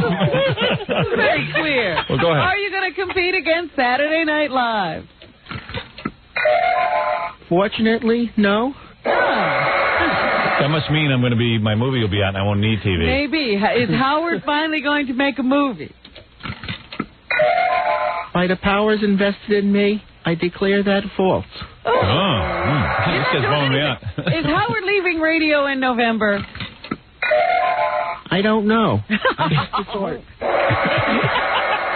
Would ye? Would ye? Oh, you're frustrating. You don't know anything. Hey, Howard. Yeah. Yeah, I've been reading all these articles about all these guys who have really opened up radio, and, you know, they hardly ever mention you, if they ever mention you. Yeah, what guys would that be? Well, like, I read an article in the Inquirer, Philadelphia Inquirer. And who opened up radio? Oh, you got Limbo, and you got Bob Grant, and a couple people I've never heard of. Yeah, well, Bob Grant was busy doing a talk show on WMCA when I got into the New York market, where he called me up and goes, you're killing me. You know why I was killing him? He wouldn't voice his opinion. They had told him to shut up. Rush Limbaugh was out of radio when I got into it. He didn't open up anything. You opened up television, not just radio. No kidding. But they won't give me any Will credit. Howard ever be recognized by his industry? No. I don't need an 8-ball to tell me. Just use the Woody 8-ball. Ask me later. I'm nauseous. Non-committal. Tentative 8-ball. All these daytime talk shows are because of you. I am freezing. Hey, Scott actually did it. There's an actual icicle hanging from the vent. Really? There's an actual icicle. He did it. Yeah, that was what his goal was. He's made it as cold as the Arctic Circle. All right, dude. All right, man. I got to go. Hey, good luck with whatever you do, man. Sounds like I'm doing nothing according to the 8-ball. Yeah, the 8-ball has no prospect for it. Yeah, I don't know what I'm doing. We'll miss you. I like the guys on the show. I like working, you know, obviously we all like working together, but... Except Jackie. Except for Jackie, right. No, Jackie's very loyal. Very indebted. I think if we do come back in November and renew, Jackie won't be here. Really? Yeah. I don't think Jackie's part of the team. But I think the rest of us will be here. Okay. Well, when are you going to talk to us? I mean, you know, I would like to make plans if you're not going to be I haven't around. made a decision yet for me. Just hang me up then. I'm not hanging you up. Meanwhile, what else have we got to do anyway? Don't we like playing with this idea of... You're not even sure you want to come back. Well, you know, the one thing I'm sure of is if this radio show is happening, I'll be here. Right. Yeah. You know, because I really don't know. Doing it. I don't know if we're going to be here. But if you're not going to do it... We'll do something. I would like to know. My agent wants me working until I'm 80. I called him one day and I said, listen, I've had enough. I don't want to work anymore. Something had happened. Chiasano was getting on my nerves and some other things were going on. I said, he goes, that's ridiculous.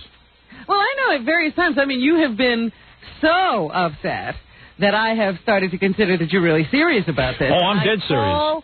I call our agent, because we have the same agent, and I say, look, should I be making some new plans for my future? And what do you say? And he goes, not as far as I'm concerned. Yeah, he won't listen to me. I have an agent that will sign a contract with somebody, and I won't have any say in it.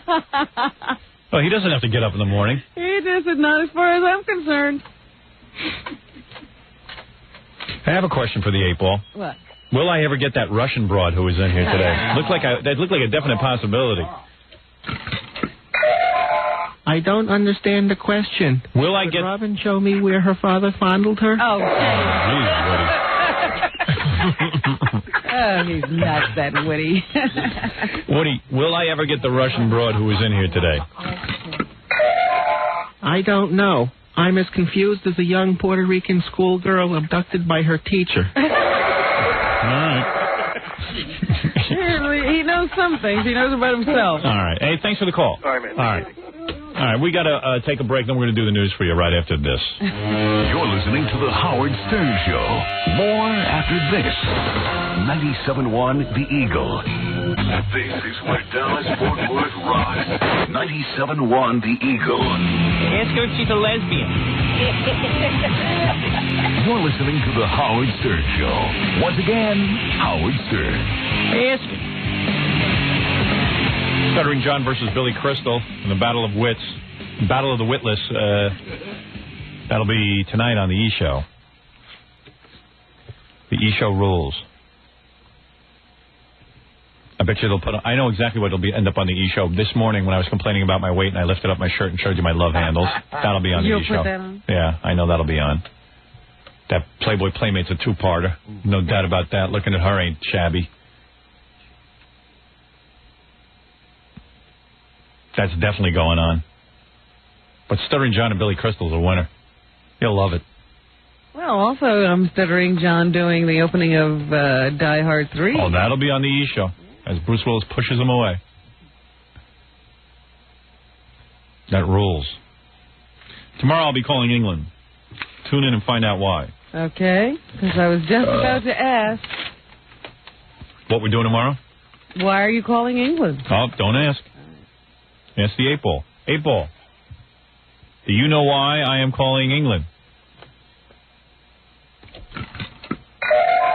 I have never been asked such a stupid question. The answer is yes, you putz. All right. That's wood yay. So what's in the news, Robin? Well, have you gotten my carts? No. I'm still waiting for some sound. Can you do a story without sound? Well, I was going to reveal to you. I was going to discuss something with you, actually. I read an article, or I just got some news this morning, that women who have babies in their mid-40s generally have healthy children. No, they generally have retards. No, they don't generally. Yes, they generally do. There's a higher a chance. higher chance Yes. of it, but they don't generally have retards. 1 out of 4 retards are born to women over 40. That's not the point I'm trying to make. I just made that up, and it sounded totally plausible. No, but actually, mostly the reason a lot of these older women have old eggs, and they literally get petrified, and then they come out mongoloids. That's true. That's why they have amniocentesis. No, they have just completed. Yes, that is why they have amniocentesis. I am an advocate of that. But more older moms are likely to have healthy babies, according to a new long-term study. So stop your silliness. I don't even know what you're talking about. I'm telling you that most older women have mongoloids. No, they don't mostly. Because they abort them, is what you're saying. Because they get, you know what? They get amniocentesis. They are more likely than younger moms to face medical complications and to produce fetuses with abnormalities such as Down syndrome. Sorry? That's a nice way of saying retards. Oh, boy. Yeah, everyone says Down syndrome. I don't know what happened to retard. Retard was a perfectly fine word, and it became negative all of a sudden. We just like to change names every once in a while. You know, blacks were blacks for a while. Now they're African Americans. You call a black guy black now, they get pissed off at you. You don't know what to do in it. There's a transition period where you're going to offend one group or another, no matter what you say. I went up to a woman and said, how is it you had a retard? And she said, it's mongoloid. No, it's right, mongoloid is not good now. She says it's a big-headed American or something. I forget what she calls it now, but every week it stops. Every week you got a new name. But listen to this. Still the big average deal. baby Who cares what you of call these somebody? mothers went home within 2 days. Only 5 of 81 stayed more than a week. With modern obstetrical care and close observation, the majority of women will do well during pregnancy, even in their mid-40s. And so will the babies. So you're saying the proper word is what? For a child that's Down syndrome? Got That's Down the word? syndrome, his Down syndrome. Well, now I know. But I was sitting there saying, well, maybe I ought to have a baby. I mean, it's not too late for me. Why would you have a baby? Studying women between the ages of 45 and 53. You could barely handle your life now. I think I've grown up a lot. Yeah. Do yourself a favor. Don't have a kid. In fact, I will get a court order making sure you can't have it. No. You would not be a good mother. I saw in the paper today that Melissa Etheridge is saying she wants to get married. To that, man, she is hot. Melissa Etheridge stole... Melissa Etheridge is the lesbian singer, the lesbian rock singer. Yeah, she stole that guy's wife. What's his name? Lou Diamond Phillips. Lou Diamond Phillips, yeah. The guy who was in La Bamba. She got his wife. I think her name is Julie Cypher. She is so hot. I saw the two of them posing naked for some animal fur thing. Yeah, that PETA organization. Oh, my God. Those two in bed must look great. I mean, Melissa's all right. She's a 4.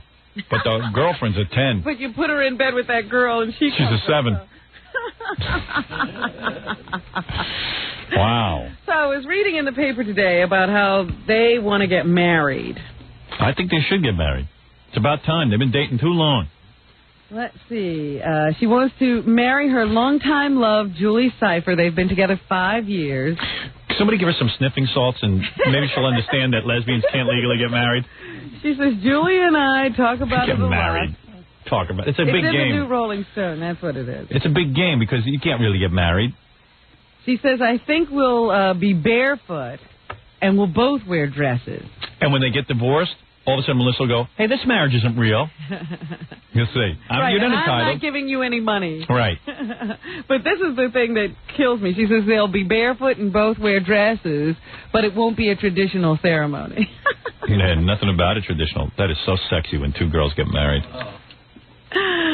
So also, the women say, they do plan to have a baby, but they have decided not to discuss how that will be accomplished. That's very personal. We know how it's accomplished. You get a turkey baster, and when you're doing each other, at the moment of passion, you inject. Who will have the baby? I guess this girl, the one who plays the girl. Well, wouldn't you? I mean, how can Melissa stop her career? That's really where the bread is made. But they're not going... They could have somebody else do it, No, I would do it. If they want to have a baby, I've got some really powerful semen. I'm the king of semen. One shot and that's it. You're pregnant. King of semen? If you ever want to get pregnant, I'll do it to you. Nah, I don't want to have your baby. Sure you do. I want good genes. Thanks. We'll see who you choose. Heather Locklear is in Esquire magazine this month, and they asked her the question, do women love men? Do women love men? Yeah. Wait a second. Let me ask the 8-ball. Woody 8-ball. Do women love men? I don't know if I should answer. Are there any Schwartzes in the room? Oh, yes. Yes, there are. Woody.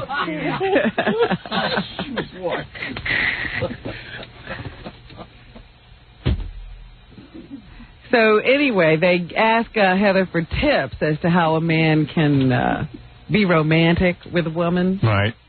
And she says serenading is underrated. It's beautiful. Her husband, Richie Sambora of Bon Jovi, is actually the only man ever to serenade her. Oh, boy. Well, he's got a lot of free time. But you don't need to play a guitar or have a good voice to do it properly. You just need your heart in the right place. A dumb song and a bad voice can be really sweet, according to Heather.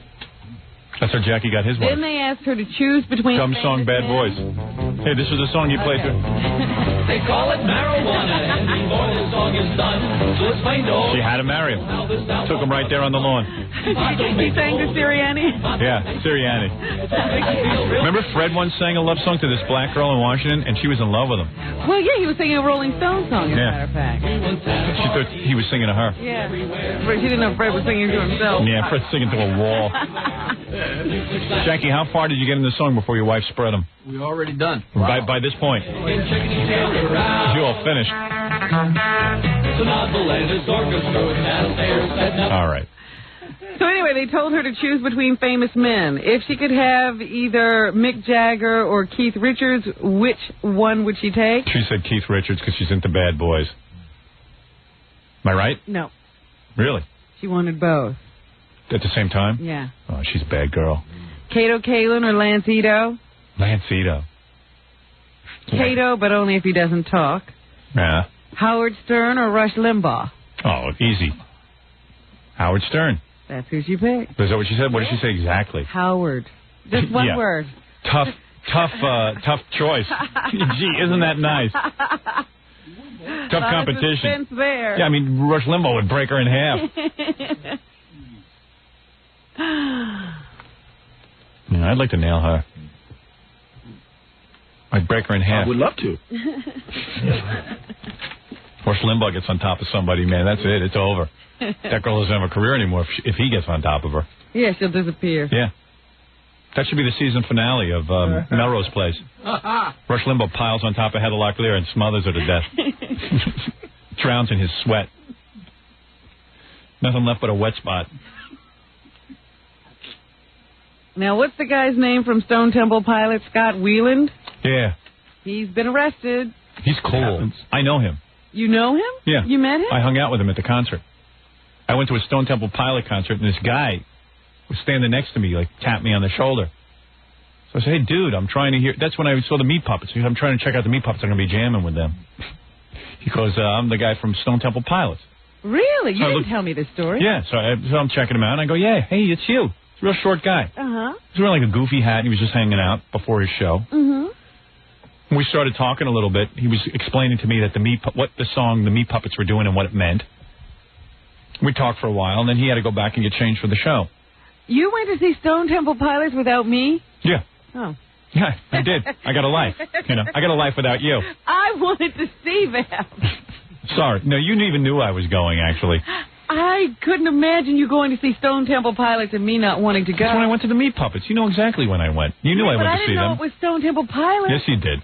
You just weren't that into them at that point. Oh, yes, I was. You were writing a book, right? Too busy. So I went and saw them, and I was hanging out with them, but now he's done the ultimate rock star thing. He's into heroin and coke. Yeah, he had some of every drug in the car. The police were sitting there watching him. They were staking out this motel because they had heard it was the parking lot was rife with drug activity. Cool. So then they stood there and they watched him drive up in a Lexus, get out, and do what they thought was an exchange of money for drugs, and then get back into his car and drive away. So then they pulled him over. Can't believe he has to buy his own drugs. And they patted him down. I would love to. Pat him down. And they found some cocaine. Then they looked and heroin. And then they looked in the car and they found some rock cocaine. Crack. Yeah.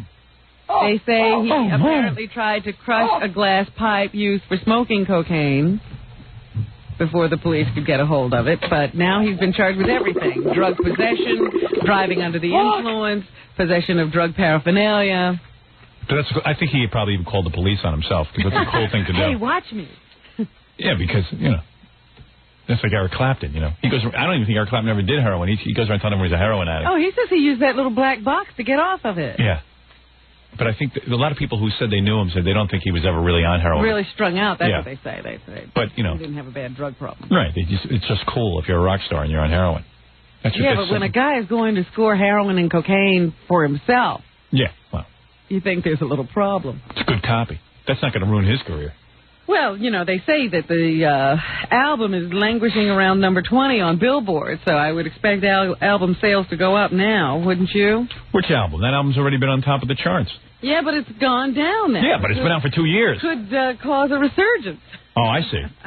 Maybe they just thought, instead of putting out another album, let's just make this one sell some more. Maybe you ought to do that for Quiver's Life. You could just go out and get busted. Yeah, but all the stuff that sells albums, I said, you know what? I'm looking at the Billboard, not the Billboard charts, but the bestseller list, and all the people who make it to the top have either, killed their wives, killed thousands in the Vietnam War, or gotten AIDS. Yeah. None of these things do I want to do in order to have a bestseller. Yeah. Well, I killed thousands in the Vietnam War. That's how I got there. All right, I'm talking about lately. It's O.J., Robert McNamara, and Greg Louganis. Why don't you go out in the hall and cop some coke from Fat Ganji? I'll stage it, and we'll film it, and we'll send it into the cops. Unfortunately, that kind of thing doesn't work for my book. We got to take a break. We'll be back. We'll do some more news for you, and then we'll get out of here maybe close to on time today. Trying to run things on schedule. We'll be back right after this. You're listening to The Howard Stern Show.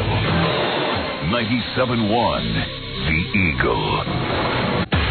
Howard Stern all morning. Pure rock all day. Yeah. 97.1 The Eagle.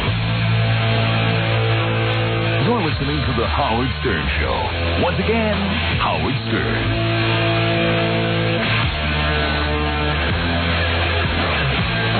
Is that Stuttering John or something? No. Who is that? I think that's Die Toten Hosen. I like those guys. Die Toten Hosen, Robin. No, let me put away my lunch. I was trying to scarf down a little food. Now, you said the guys figured out how I should have this baby? Yeah. Well, if you're serious, and it sounds like you are. Yeah.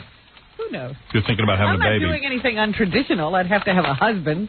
Oh, you would? Oh, good. Oh, I thought you were talking about being a single mom. No. Oh, because we had it all figured out. What were you talking about? We decided that me, Fred, Jackie, Billy, Scott the engineer, Gary, would all do a rudeness right into a bucket. And it would inseminate you. And it would be like we wouldn't know who the baby's father is. Right. You would never know. Never know. And we'd wait to see what it looked like. It'd be a witch's brew. Stern Show roulette. Yeah. Oh, man. And like Scott the it's roulette. Like if you get Scott the engineer, it's like, whoa. Thank you. I'll do my own choosing. Wouldn't that be great, though? Wouldn't that be good for the show? We'll do it right on the air. I don't think that's ever been done. No. Well, if I ever get desperate, that would be so great. I'd come into you guys. I mean, that would be so great. I still think I could find somebody who wants to father a child. I don't know. With me. I don't know. I've seen some of these guys that you pick up. I don't like them. Guys, you haven't seen anything. Penn from Penn and Teller. You think he's a suitable father? And some of these parking lot attendants that try to hit on you, I don't want you running off of one of them. Yeah, it's so funny because one of the guys who stepped up, I can't remember, where was I signing books that day? But this guy walked up and he had one of those rags tied around his head. Yeah. And he looked like a bicycle messenger. And he stepped up, handed me his book, and he said, "Man, you're the bomb in person." There you go. Yeah, let him have a baby with you. But you know what I'm thinking? It's going to take you a while to find a guy because you're very selective. That's right. But with us, it would be so great. And then we'd see who wins the sperm race because only one sperm could impregnate you. Right. And I think my sperm are pretty quick. Well, your sperm has never been in a race No. with anyone else's. My sperm usually chokes during competition. And then I guess they can do a DNA and figure out who the father is. Yeah. So we know who won. Oh, I would love that. Oh. It'd probably be obvious who won. By the child's look, you think? Comes out and goes, Hey, I'm going to go to MIT. I am not dealing with Jackie as the father of my baby. I don't care. but everyone would sign a paper that they have no legal right to your baby. worse, you know.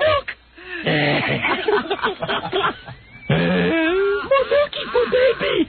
Yeah, the baby looked like the Jackie puppet.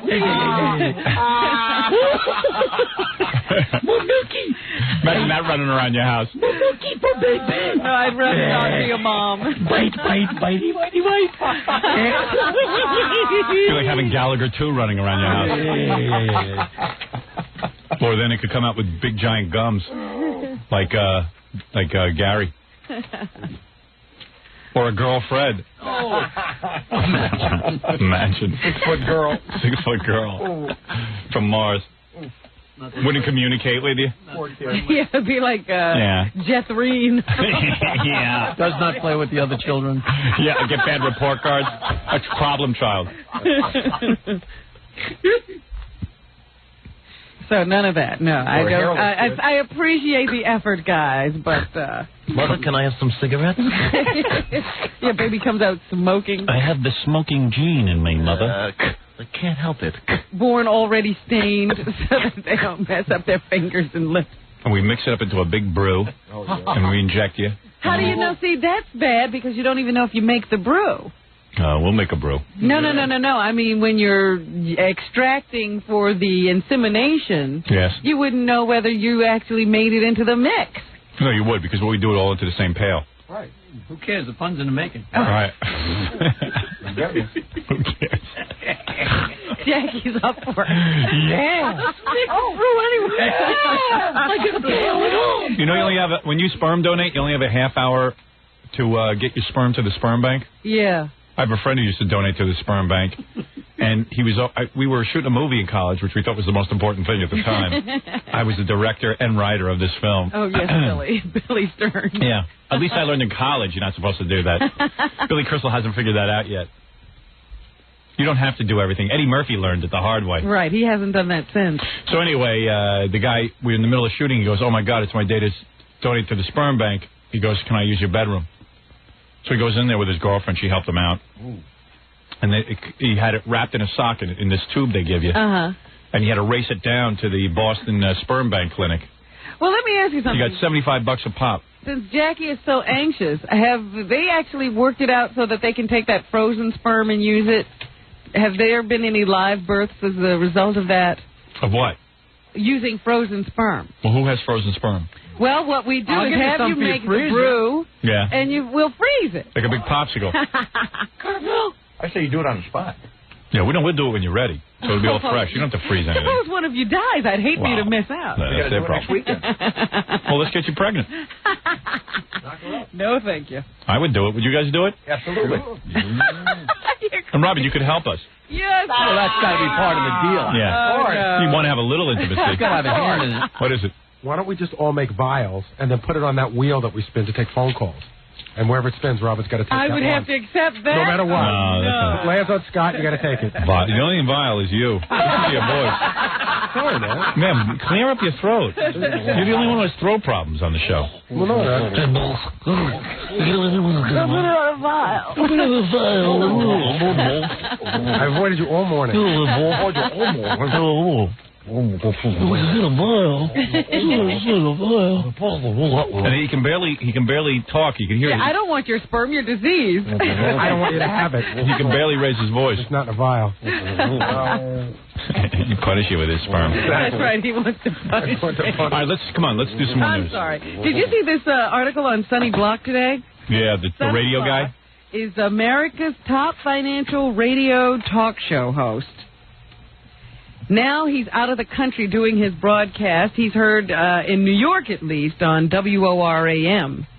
They should be very proud of him. And 193 other stations across the country.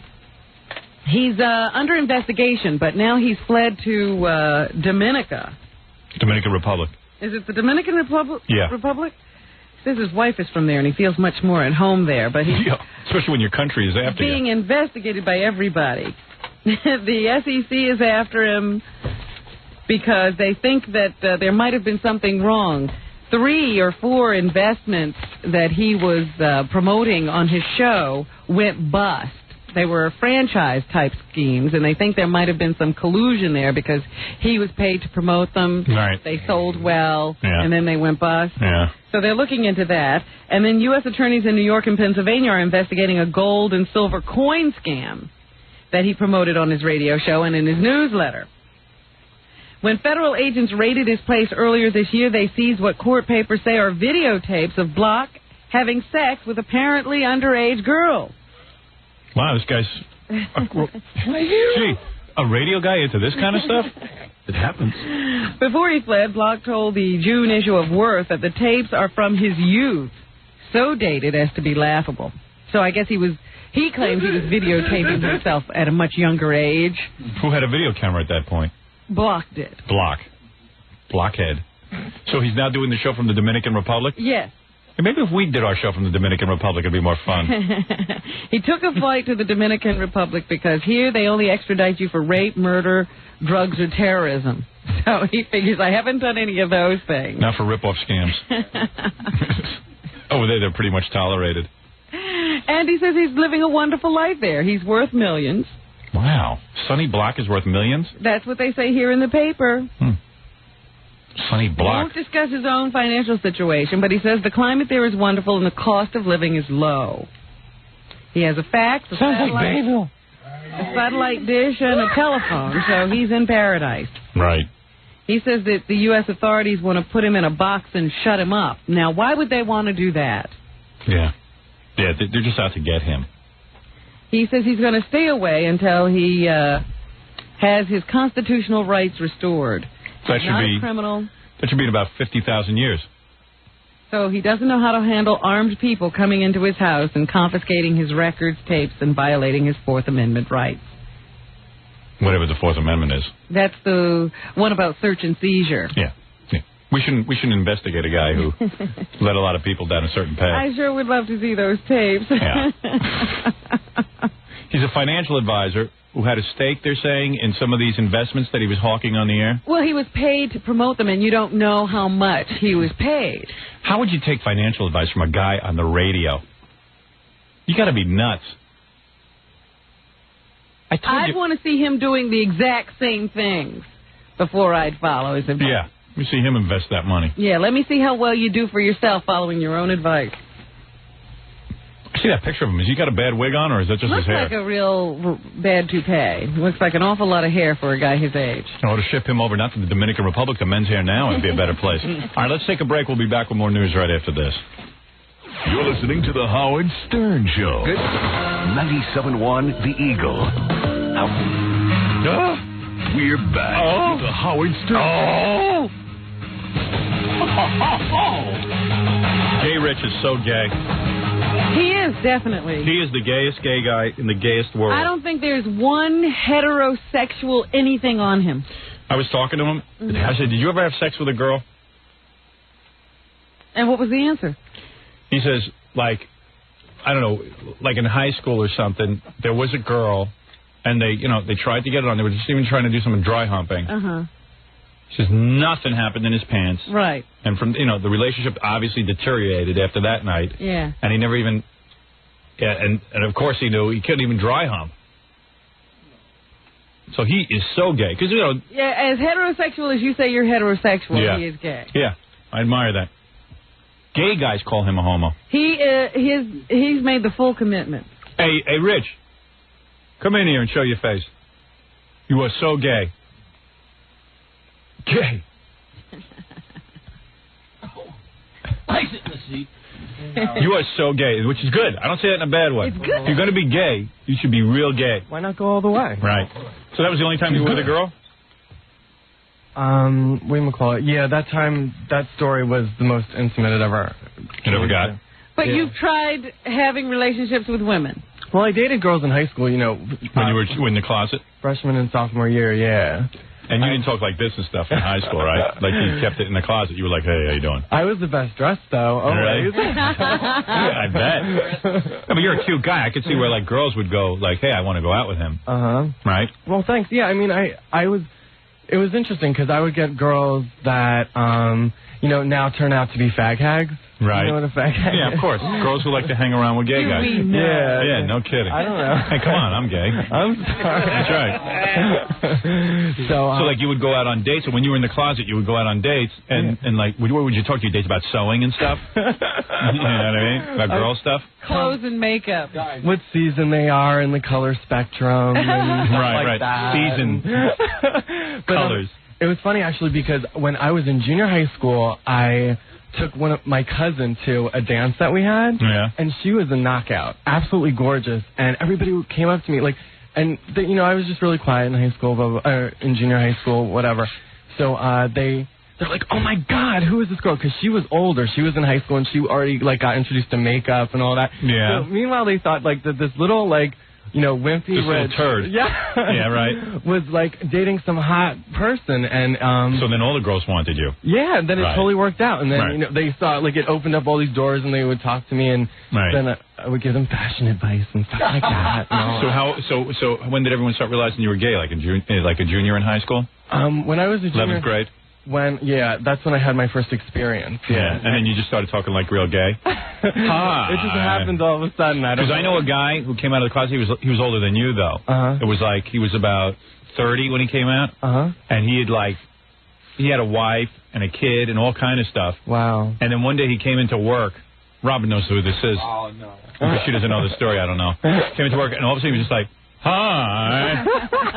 It's like, whoa. And he was wearing the Docksiders and the whole thing. You wonder how he got that accent overnight. Yeah, and he was like, and it was like the wife was gone, the kid was gone. He was like, He was in hi, Howard. But that guy spins like a top, Yeah. He's all over the place. So, and did girls ever try to cure you? Oh, yeah, definitely. Remember when I was on Jerry Springer? There ain't no cure. Was that girl interested in you? Yeah. She was definitely so into it. Yeah. She would, like, jump on me. Like, she totally felt compelled. Totally. 100%. Right. You're the lucky one. You get it all. So lucky. Alrighty. And then Gay Rich showed up at the book party with some dude. Yeah. Who was kind of cute. I missed that whole thing. He was as tall as I was, and it was like kind of weird because we were meeting Gay Rich's girlfriend. Well, boyfriend. What do you say? And like, Gay Rich is so the girl. But the other guy was kind of effeminate, too. And then Gay Rich now swears that that's not his boyfriend. No, I'm single. I'm single to all who care. Oh, really? You never told me. Really? Yes, to all who care. So who was that guy? That was just a friend of mine. I used to date him. Yeah. Is he good? He's very sweet. Why'd you break up? Well, because... Yes. Why did you break up? Seriously, why did you break up? We broke up because he was an aspiring attorney, and he needed to devote his time to other things. Oh, he didn't have time for a relationship. Did he lose interest in you? Yes, I'm a pretty princess. I am high maintenance. Oh, so, really? Yeah. And you got mad because he wasn't with you enough? Yeah. So, so then, we just became friends after that. And right. Did he play the guy and you were like the girl?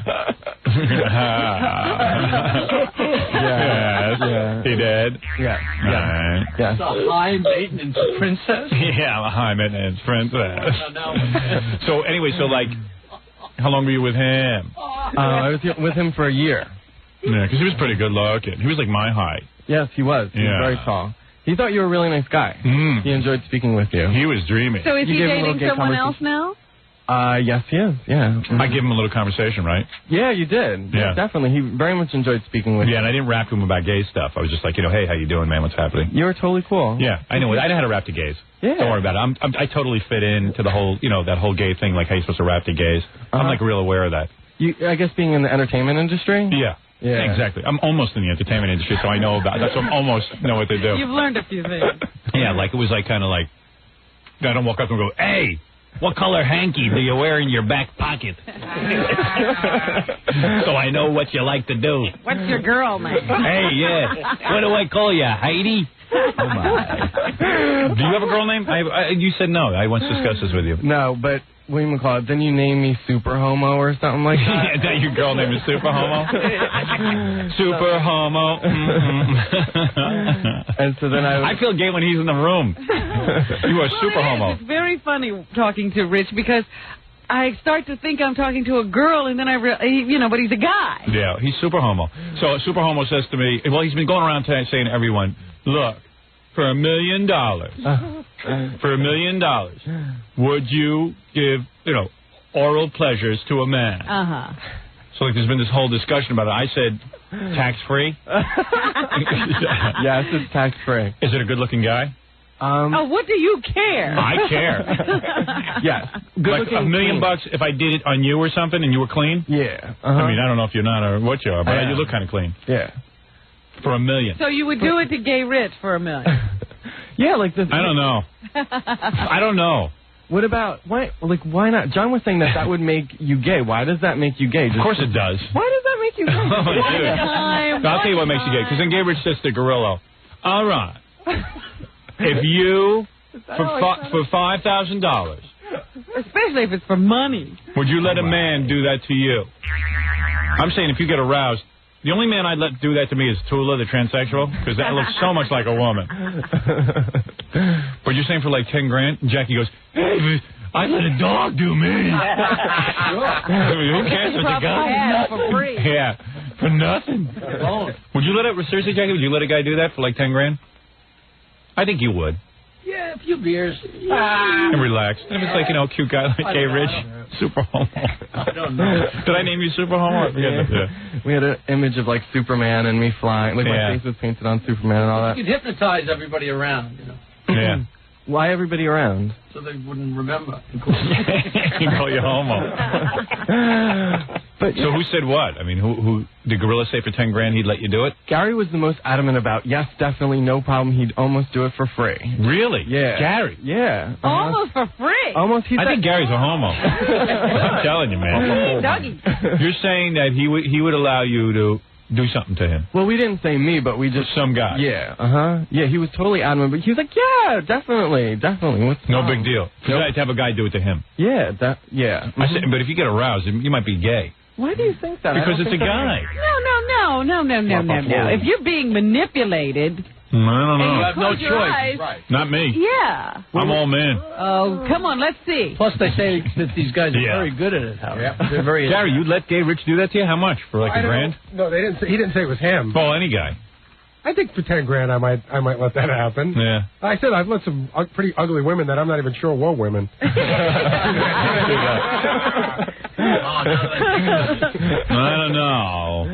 don't know. John was definitely adamant about not doing it. I said, even for $1 million cash, like sitting in a... He would do it for $1 million. I would think so. You mean to too. do it to another guy? Right. Yeah, have a guy... John would do it. But Rich's thing that I thought was weird was he was explaining that if you did do that, let a guy do that to you, that doesn't make you gay. What? And I'd say you're on the road. I don't know. You're on the road to Wellville. I'll tell you one thing, don't even make me an offer for butt sex. All right. That's not happening. That's not open to negotiation. No negotiation. Not even for $1 million. Right. That's a little different. But, I mean... Maybe if you loosen me up with a peanut butter jar, then it won't be so bad. I would love to. Thank you, O.J. Get right into that prison lifestyle. I would love to. I would love to be with you in a peanut butter jar. All right, listen, I got to finish up the news because I got a lot to get to. All right, Gay Rich, thanks, man. Anytime. Thanks for the insight into the gay community. Anytime, guys. All right, see ya. Bye. Gay news. He's so gay. As he sachets out of here. The epitome.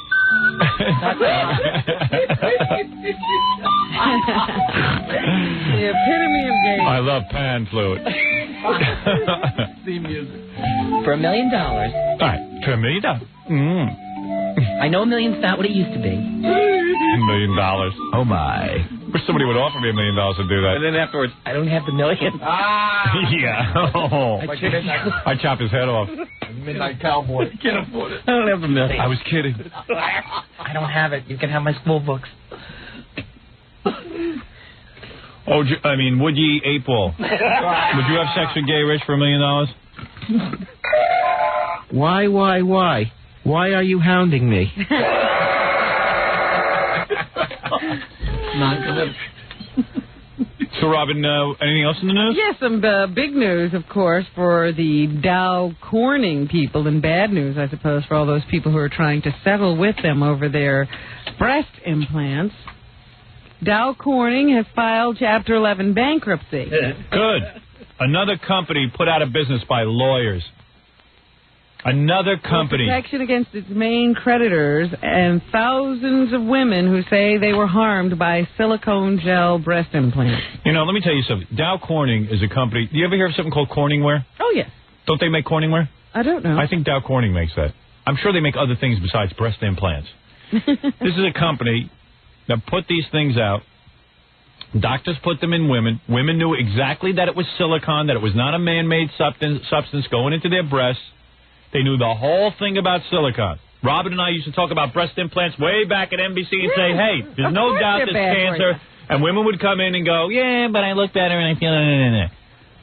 They knew what to do. They knew what they were doing. They say they don't know what they're doing. They absolutely knew they were taking a health risk. There is nobody who puts silicone bags into their chest and doesn't know they're taking a health risk. This is the same thing you spray on your car in the winter to keep your locks from sticking. Why would you put that inside you? This is what you caulk your bathrooms with. For the toilet, around the toilet. Around the toilet. I see this guy, the big man, Johnny Cochran, is now representing the people in Oklahoma, the families of the victims, and they're suing. Listen to who they're suing. They couldn't find anyone to sue. They're suing the fertilizer company. They're going to put them out of business. Soon no one will have a job. Only lawyers. They'll run out of people to feed on. Lawyers. The worst scuzz there is. Another company put out of business because, suddenly the women woke up. Well, they're not out of business yet. They're still in okay shape, but they are fearful that they could go under because of, looking out there. There are a lot of people ready to sue. Yeah, everyone. No one's responsible for their own activities. No one in this society could wipe it out. The judge should have said, case dismissed. You women knew exactly what you were doing. The move delays indefinitely thousands of suits filed by women who rejected a share of a $4.3 billion global settlement reached in 1994 because they tried to do this group thing where they just took care of everything at once, but a lot of women said, no, that's not enough. I want more. Let me ask you, if I told you your buttocks would look better, if I told you if you put a slinky in your buttocks, would you do it? No. All right, so why would you put silicone in your chest? Same thing. Now even the women who won judgments against Dow Corning will have to wait months for payment while the company reorganizes itself. No payment. I love that law, too. That's another great law that lawyers figured out. The bankruptcy law? The bankruptcy law. You owe a bunch of money to people, and so you go, well, I'm bankrupt. Oh, okay. All's forgiven. All's gone. There are so many friggin' laws. It all makes zero sense. We are a society out of control, and it is the lawyers who are doing it. And if you don't believe me, you don't believe me. But I'm telling you the truth. I just think it's interesting that, they decided, let's just declare bankruptcy before they get all our money. Well, good for them. I'm glad. I hope they hold on to their money because I blame the women, not Dow Corning. If I told you today I had a rat poison injection I could give you to make your breasts feel firmer, would you take it? No. No. But that's just me. I'm moving to Russia. I'm sick of freedom. Too much freedom here. Everybody with that constitution. In Kinshasa, Zaire. That's where I'm moving. Kinshasa. They're still fighting the Ebola virus, and they say the toll could climb of people who are suffering from the virus. It has an incubation period of about 6 weeks. So they say that they could still see more and more outbreaks as the weeks go on. It's causing panic in the country. People are afraid. Of course, they're afraid of anybody who seems to be ill. Holy smoky! But now that they know you could be incubating the disease as well, they're afraid to shake the hands of people who are well. because it jumped from victim to victim so easily. As long as it don't affect me. You know what affects me? The toll is $3 at the Midtown Tunnel. Now that affects me. And that's spreading. That's right. Let me tell you something. Well, you know how they have the same kind of outbreak here. I don't eat smoked monkey meat. Let me tell you something. Robin thought I was kidding yesterday, but she did a little research and found out I tell the truth. That's true. The Ebola virus was spread because over there they're eating smoked monkey meat in that Zaire. I had a friend come up and tell me afterwards that he had played soccer in Nigeria, I think it was. Yes. And they served him monkey meat for dinner. And that he said, but it wasn't smoked. Yeah, it was cooked. It was well cooked. Oh, good. Because I'm ready to deport him. How many ways are there to serve? But he said he was told at the time, he doesn't remember what part of the monkey he was eating. Yeah. But he was told at the time that the fingers are the best because you can suck them. Yeah. Well, suck this. We got to take a break, Robin. We'll come back. We must wrap up the news. We'll wrap up when we get back. And we'll do that. You're listening to The Howard Stern Show. 97.1 The Eagle. Howard Stern all morning. Pure rock all day. Yeah. 97.1 The Eagle. Let's return to The Howard Stern Show.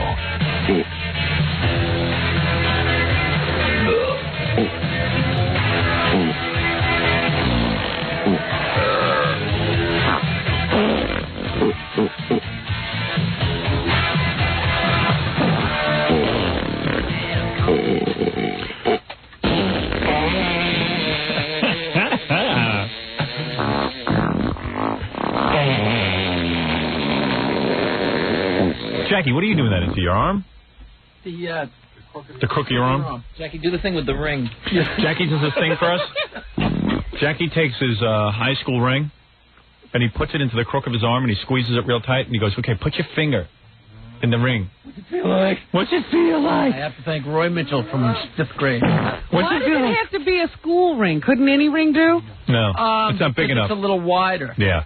Oh. So you put your finger in it, and he goes, does it feel like a woman? You gotta create the well. Doesn't it? I'm like, yeah, I guess. Well, it really feels like a woman if you Hey, do it never now. felt Do a it woman. now. You got a ring? How would you know what a woman felt like if you'd never felt I'm saying, a woman? it, in your imagination, it really felt like it if you had no idea. Hey, you got a ring?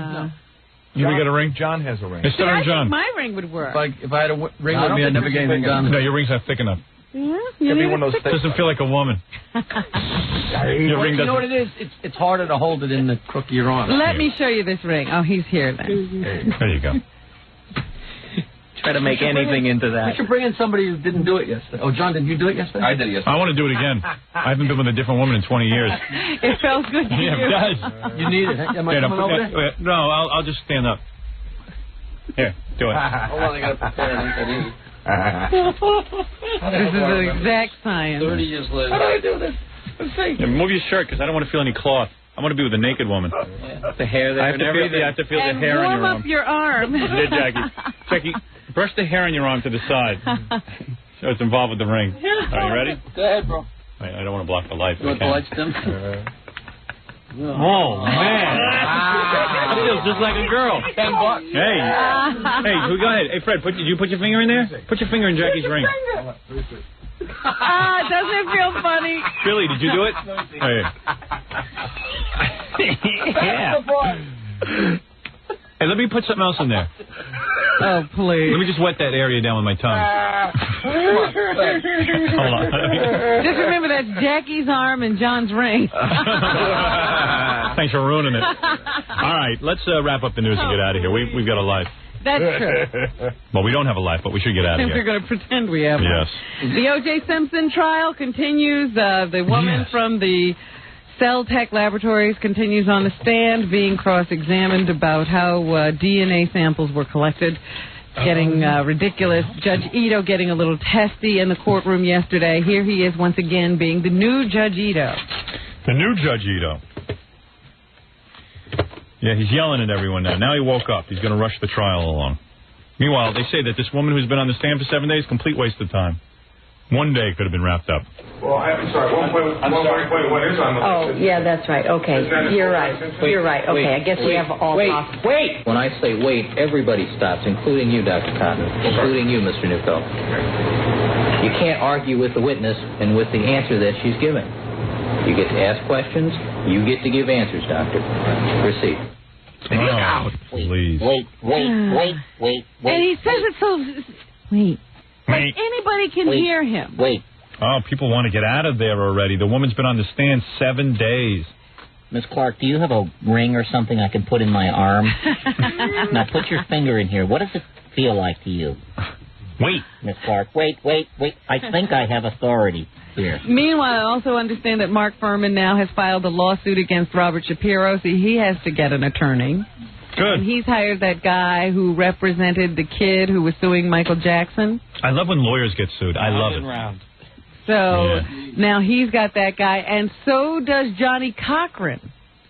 Johnny Cochran, of course, being sued for palimony by one of his one of his pals. One of his wives. Let's sue somebody. Lawyer go round. So the lawyers are giving the other lawyers business. It's a beautiful thing. Yeah, they're all paying each other.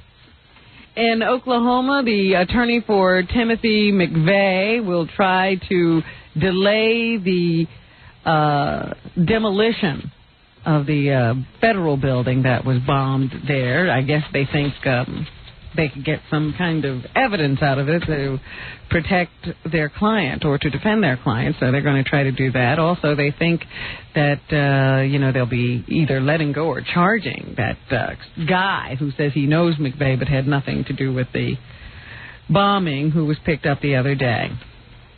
This guy, Mark Furman, his life has been ruined by these lawyers. This guy, there's no evidence of him being a racist, a maniac that they painted him out to be. No. There is no evidence that he tried to frame O.J. Simpson. This is what they're saying. It's even better. And the reason they say he tried to frame O.J. Simpson is because he used the term nigger. Yeah. There's no evidence to any of this. And these guys go around, they spew this stuff out, and they say, well, we're lawyers. It's okay. We got to defend O.J. Oh, I love it. That's good. In fact, more people should start suing the attorneys. Maybe we'll close them all down. They'll have to declare bankruptcy. Even all the lawyers will have to declare bankruptcy. Please. Speaking of suits, Robert McNamara wrote a book, and now he's being sued. There you go. By some of the Vietnam vets. There's another lawsuit that makes a lot of sense. Affected by his tenure as the Secretary of State. McNamara writes a book. He says, I think that in Vietnam I made a mistake. I shouldn't have been there. I knew that the war was unwinnable, but I persisted in going along with it anyway. Well, he's now being sued for $100 million by the Bolanos brothers, 4 men who volunteered to fight in Vietnam out of the sense of patriotic duty. So They're suing the former Secretary of Defense. I'm sorry, he wasn't the Secretary of State. He was the Secretary of Defense for $100 million in El Paso, Texas, federal court for failing to speak out against the war when it counted. These guys are feeling very disillusioned. Another case. Another lawsuit. That's all right, file it. I'll get an attorney. He'll have to spend a few bucks defending himself. Well, I do think this was a horrible thing that McNamara did. Yeah, everything's horrible. Should sue everybody. I said that there's not enough suits. We need more. There's got to be other things we could sue over. In Japan, they have arrested the blind leader of that cult. They say gassed people in the subways. Sue him. That's the one guy they don't sue. It's just interesting to me who people will follow. Did you see Donahue yesterday? They had the Scientology people on. Yeah, I saw them. Quite interesting.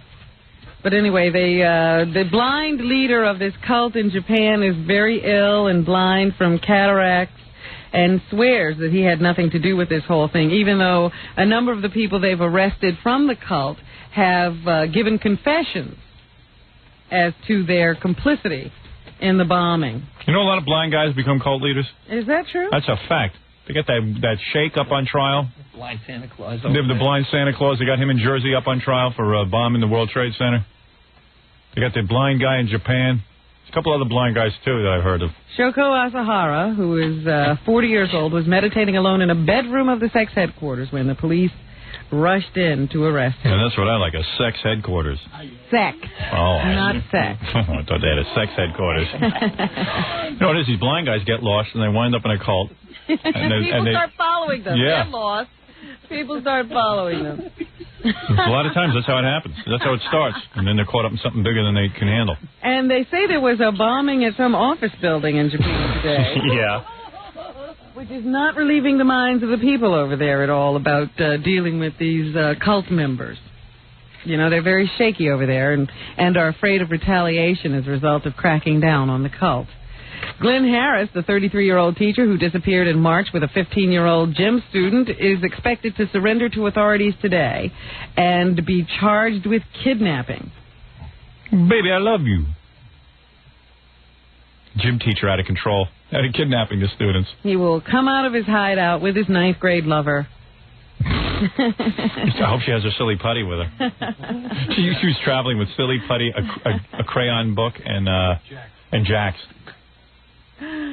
He's supposed to turn himself into the Manhattan District Attorney today. Baby, let me tell you something. I love you, but my obligation is to the school, and I need to return to class by Thursday. There's a big gym conference. Big tests are the American President Physical Fitness Test, baby. So we're going to have to get back to school. We're going to have to cut our vacation short. Guy's probably so dumb he expects to get back to school on Thursday. Baby, enough of this nonsense. We got to get back.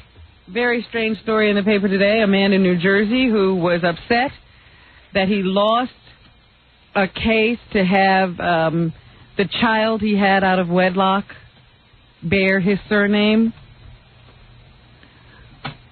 killed himself and the young child over the weekend. That'll teach everyone a lesson. This 33-year-old man, whose name is Alan Gubernat, he was upset that the child was going to be called by the wife's last name instead, or the mother's last name instead of his. Yeah, well, maybe the Gubernat name has to continue. The name came. The Gubernat name could not be left to die out. That's the one he wanted? He wants his son to be called Gubernat. Be Gubernat. Oh.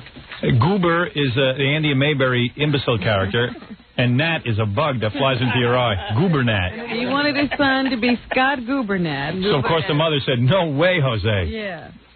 Gubernat. Banana fan of Gubernat. Gubernat, banana fan of full fat. Me, my Momac, Gubernat.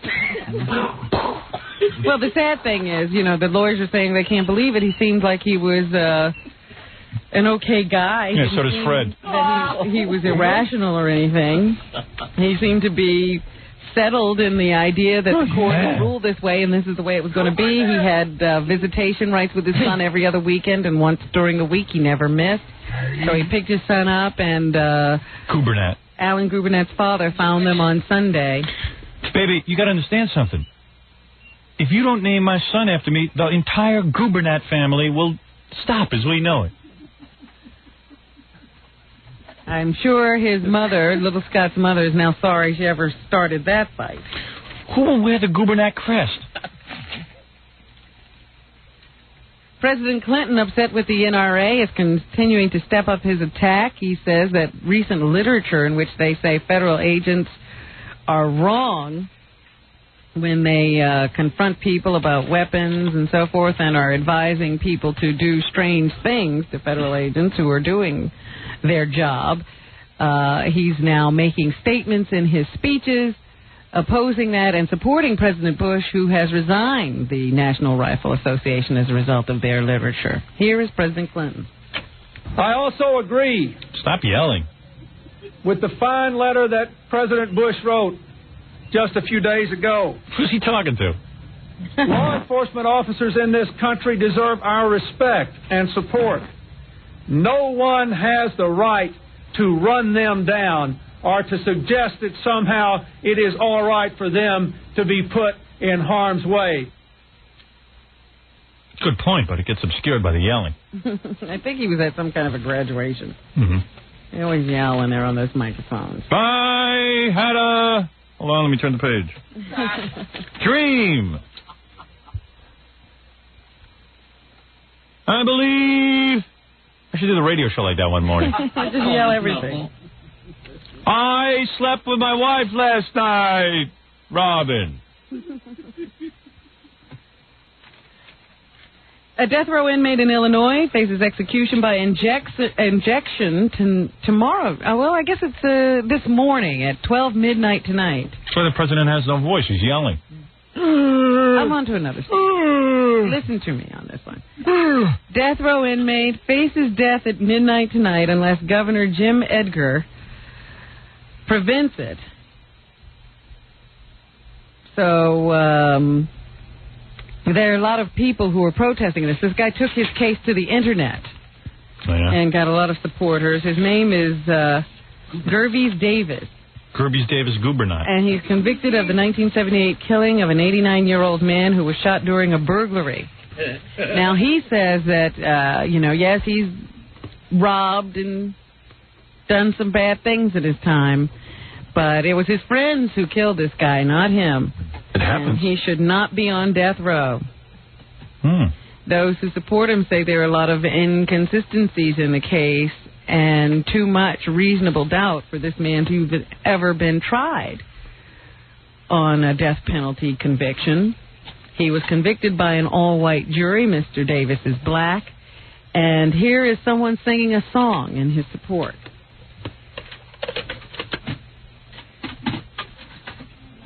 You're welcome to sing along. It goes just like this. Cocoa makes all wavy free time. Cocoa makes you see back to your prime. Whiskey's for celebrating beer. Just your body weight comes out of you and feel you're drunk. Ready? Good song. This is not the song. All right, try this one. I must have hit the wrong tape. Death row is growing longer. The problem stays the same. Good tune. The poor ones get thrown in prison while war. So now I know what Joan Baez is doing. Is feeling justified. But when will he be tried? That's not even a song. That's somebody talking like a rabbinical student. People who are killing people to show. Quick, back to the other song. It should be much to look at anyway. Well, face it when you can. All right, turn that off. What a foolish notion. Sounds like Andrew Lloyd Webber's music. He just makes up any tune to whatever this people are supposed to be saying. Phantom of the Opera. There should be no killing in this state because I know it's wrong. Why do we kill people? We kill people. Because I'll do the rebuttal song. Because we're sick of filthy jackasses who prey upon our people. But it's increasing. The killing is increasing. Well, maybe we need vengeance. Maybe we need some retribution. How does it teach us to stop killing? If we are killing. Listen, you Yenta, I am telling you, if some member of your family had been killed, you would want retribution, unless it was your parents. Maybe I would. It's the right of the stairs. Yes, it is. He's dead as a doorknob. I hope the governor comes to his defense. We can go on all day. Finally found my niche. You're good at that. You're good. She's good. She's good. Yesterday, the Cranberries tried to give a free concert. Oh, yeah? Down in Washington, D.C. They're pretty good. And here's what it sounded like when they were finally taken off the stage. Why were they taken off the stage? Because too many people showed up. Oh. And they started to surge toward the stage, and so the federal, I don't know, park police or whoever it was down there decided they'd have to stop the concert. So here's what happened. Isn't the Cranberries the one where that guy wears a dress? Well, there's a girl. Oh, it's a girl. Oh,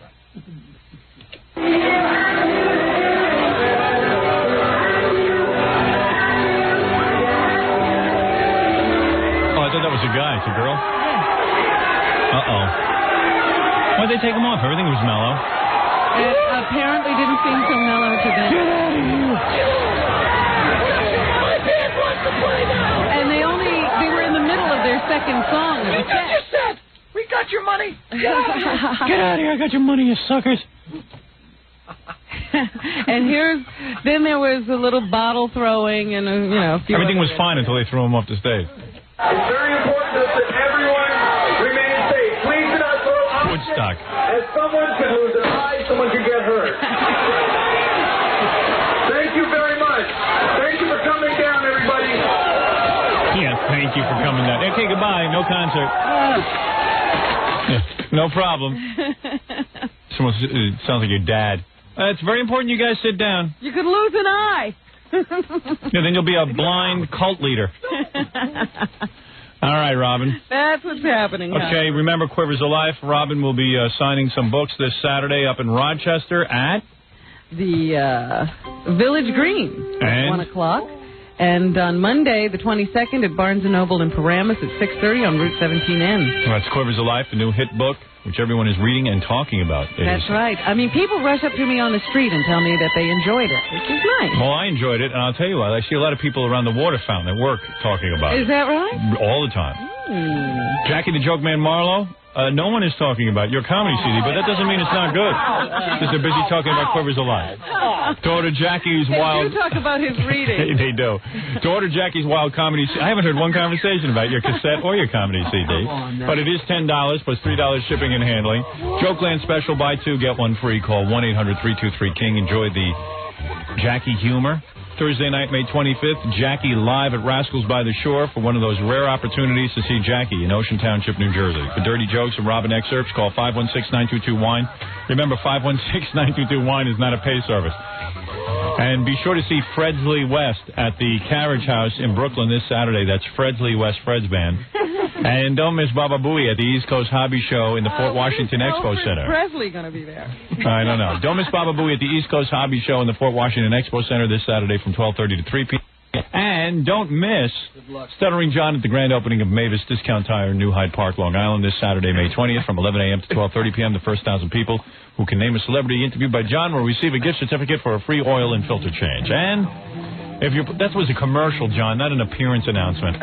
If you're planning a wedding or party and you need a DJ, call Scott the Engineer's Rocket Entertainment at 718-BAG-5040. Always abuses the privilege. We'll see you tomorrow. 97 87 87 87 87 87 87 87 87 87